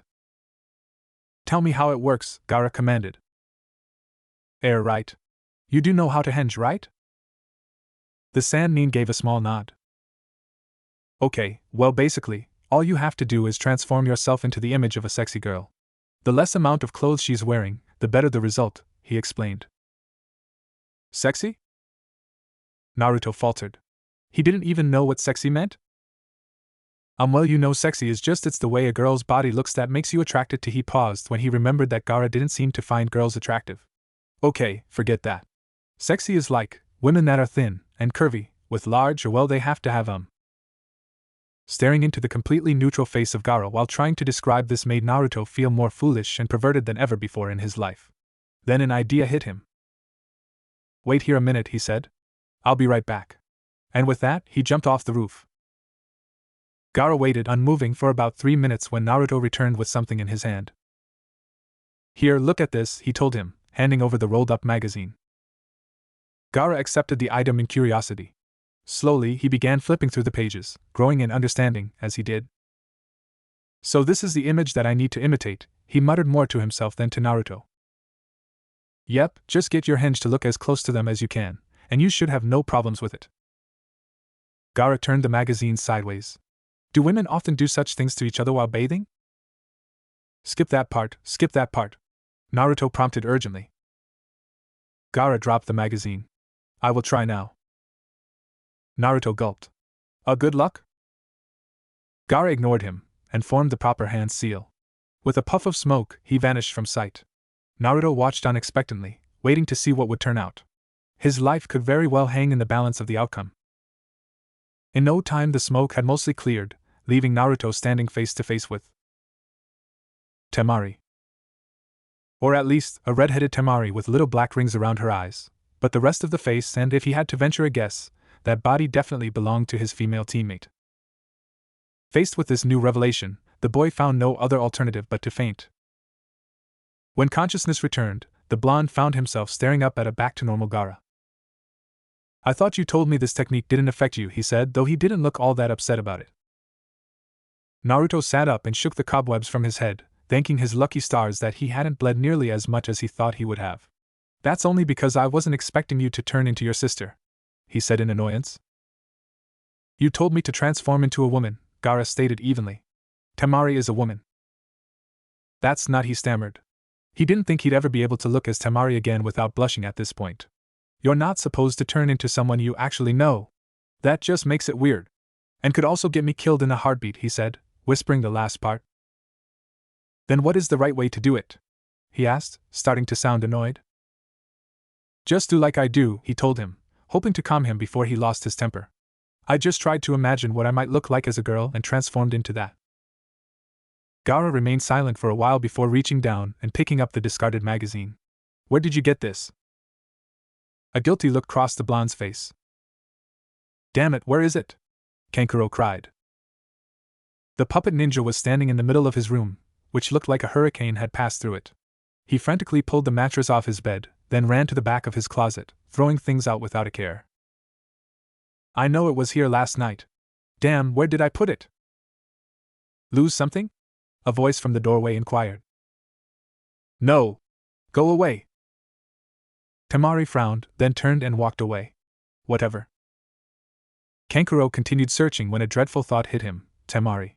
What if she had already found it and was toying with him? Oh God, she never let him live that down. It had to be here. "I just found it lying around somewhere," Naruto answered, trying to look innocent. Gaara glanced at him, then back to the magazine. "I will keep it for further study until I perfect this technique then." Naruto snorted. Coming from anyone other than Gaara, that comment would have sounded incredibly perverted. "Well, good luck with that then. You will meet me here again tomorrow." "Huh! But I've already shown you." "Until I have perfected the technique, you will continue to assist me, or I will kill you." Naruto shivered. "Well, when you put it that way." And without another word, Gaara turned away and positioned himself back on the ledge of the roof, gazing up at the moon. Naruto stared at him for a few more seconds, then he jumped from the roof and began making his way back to Baki's. Back on the roof, Gaara suddenly clutched his head, letting a deep snarl escape his throat. "Yes, I agree," he mumbled, squinting his eyes open and gazing down at the vanishing Naruto's form. "There is something different about him. What do we do about it?" A moment of silence passed as the boy seemed to be waiting for something. Then he grinned. "Yes, perhaps you're right. Naruto-kun." Naruto couldn't quite tell where he was, as the surroundings seemed a bit blurred. What he could tell was that Temari was standing before him, smiling at him in a very suggestive manner. He opened his mouth to answer but couldn't form any proper words. "Naruto-kun." The next thing he knew, the blonde girl before him was stark naked, as the light purple outfit she normally wore simply dissolved off of her body. In his shock, he tried to turn his head away before he suffered another nosebleed, but found that no matter where he looked, she was still right in front of him. Naruto. Now there were hundreds of them, one right after the other, still looking at him expectantly, and he couldn't even find the proper strength to squeeze his eyes shut to block out the images. Naruto. Now they all had red hair, and the lingering smoke around their bodies had changed to sand. Uzumaki. One by one, each red-headed Temari poofed into a Gaara, the seductive smile being replaced by a sinister glower. The sand swirling around them grew fangs and started twisting about like giant snakes. Then he saw that all the Gaaras were still naked. Uzumaki! And then, suddenly, he was sitting upright in his bed. His heart raced, his body soaked with sweat, and his mind was clouded with images that had haunted his mind just seconds before. "Kami," he mumbled, dragging a hand through his matted hair. "I think I've created a monster. I'd take my dreamtime conversations with Kyubi any day if it meant no more dreams like that one." Then his door blew off its hinges, and standing in the doorway was a ticked-off Baki. Naruto made the assumption that he'd been waiting there for a while. You sleep like a log, Uzumaki, but nap time is over now, he growled. The Kazekage has summoned us. We have a mission. Mission? Really? Suddenly the dream was a forgotten memory. Yes, now get up and let's go. Temari is already waiting for us there, he said impatiently. What about Gaara and Kankuro? They won't be coming. Now stop asking questions. Yes, sir. Naruto jumped out of bed and began dressing. Then he stopped as something dawned on him. He gave Baki a strange look. Hey, sensei? What, Naruto? Did you call me Naruto-kun a minute ago? The two stared at each other in a painful silence. I'm going to forget you ever asked me that question, Uzumaki. And I'll thank you now to never suggest it again. Right. How he hated the desert. The blistering temperature was absolute torture on his skin. Even with his entire body covered with the long gray cloak and sun hat, he was still very uncomfortable. He wouldn't even be here now if it weren't so important to his cause, though he would be making it a priority to never come back again. Well, not unless he felt the urge to destroy the place, at any rate. He came into view of the large village and approached the front gates, where he was quickly stopped by two Jounin guards. State your name and business here, one of them demanded. Rather than answer, he simply lifted his hat, giving the men a good look at his face. The guard who had spoken gulped in surprise. Oh, it's you, sir. Please forgive my rudeness. Kazekage-sama is awaiting you. Please go ahead. The man smirked, lowered his hat, and continued on into the village. Would you stop fidgeting around, Naruto? Temari whispered to the boy. I can't help it, he whispered back giddily. This will be my first real mission as a ninja and I'm excited. The Kazekage cleared his throat loudly, causing them both to snap to attention. Are you through? He asked darkly. They both nodded stiffly. Good. Now then, we received a letter from the Land of Rain this morning. It appears that they have been having several conflicts with the Grass Country in the past few months, and currently sit on the verge of an all-out war. Specifics have not been given to us yet, but both sides are apparently looking to solve their feud without the need for further violence. However, every time a meeting is held to discuss peace, more problems arise between them. So the leader of Amagekure has asked that we send a few reinforcements to aid them in the event that a battle does break out. Naruto's excitement continued to grow. This sounded like it was turning into a really important mission for them. He glanced at Temari to see how she was reacting, but her gaze was still fixed straight ahead at her father. Catching the hint, Naruto turned back as well. Baki, you and your team will go to Amagekure as backup. Follow whatever orders the leader might give, but remember, you are not to instigate an attack against anyone from Kusagakure unless it has become clear that fighting is unavoidable. This is essentially meant to be a peace mission. Is that clear? All three nodded. Good, in that case, Uzumaki and Temari, you are both dismissed. Baki, I need to speak with you for a minute. Baki bowed his head to the Kazekage, then turned to the kids. You two go inform Gaara and Kankuro of our mission. I will meet up with you all at the village gates in 1 hour. Right. Naruto shouted, pumping his fist in the air. Yes, sensei, Temari replied with a small salute to both Baki and her father. As the two genin left the room, Baki returned his attention to the Kazekage. Sir? I'm expecting an important guest in just a moment, but before he gets here, there's something else that we need to discuss. This is gonna be so cool. Please tell me you won't be this hyper all the way to AIM. Aren't you excited about it too, Temari-nichan? Naruto questioned. Not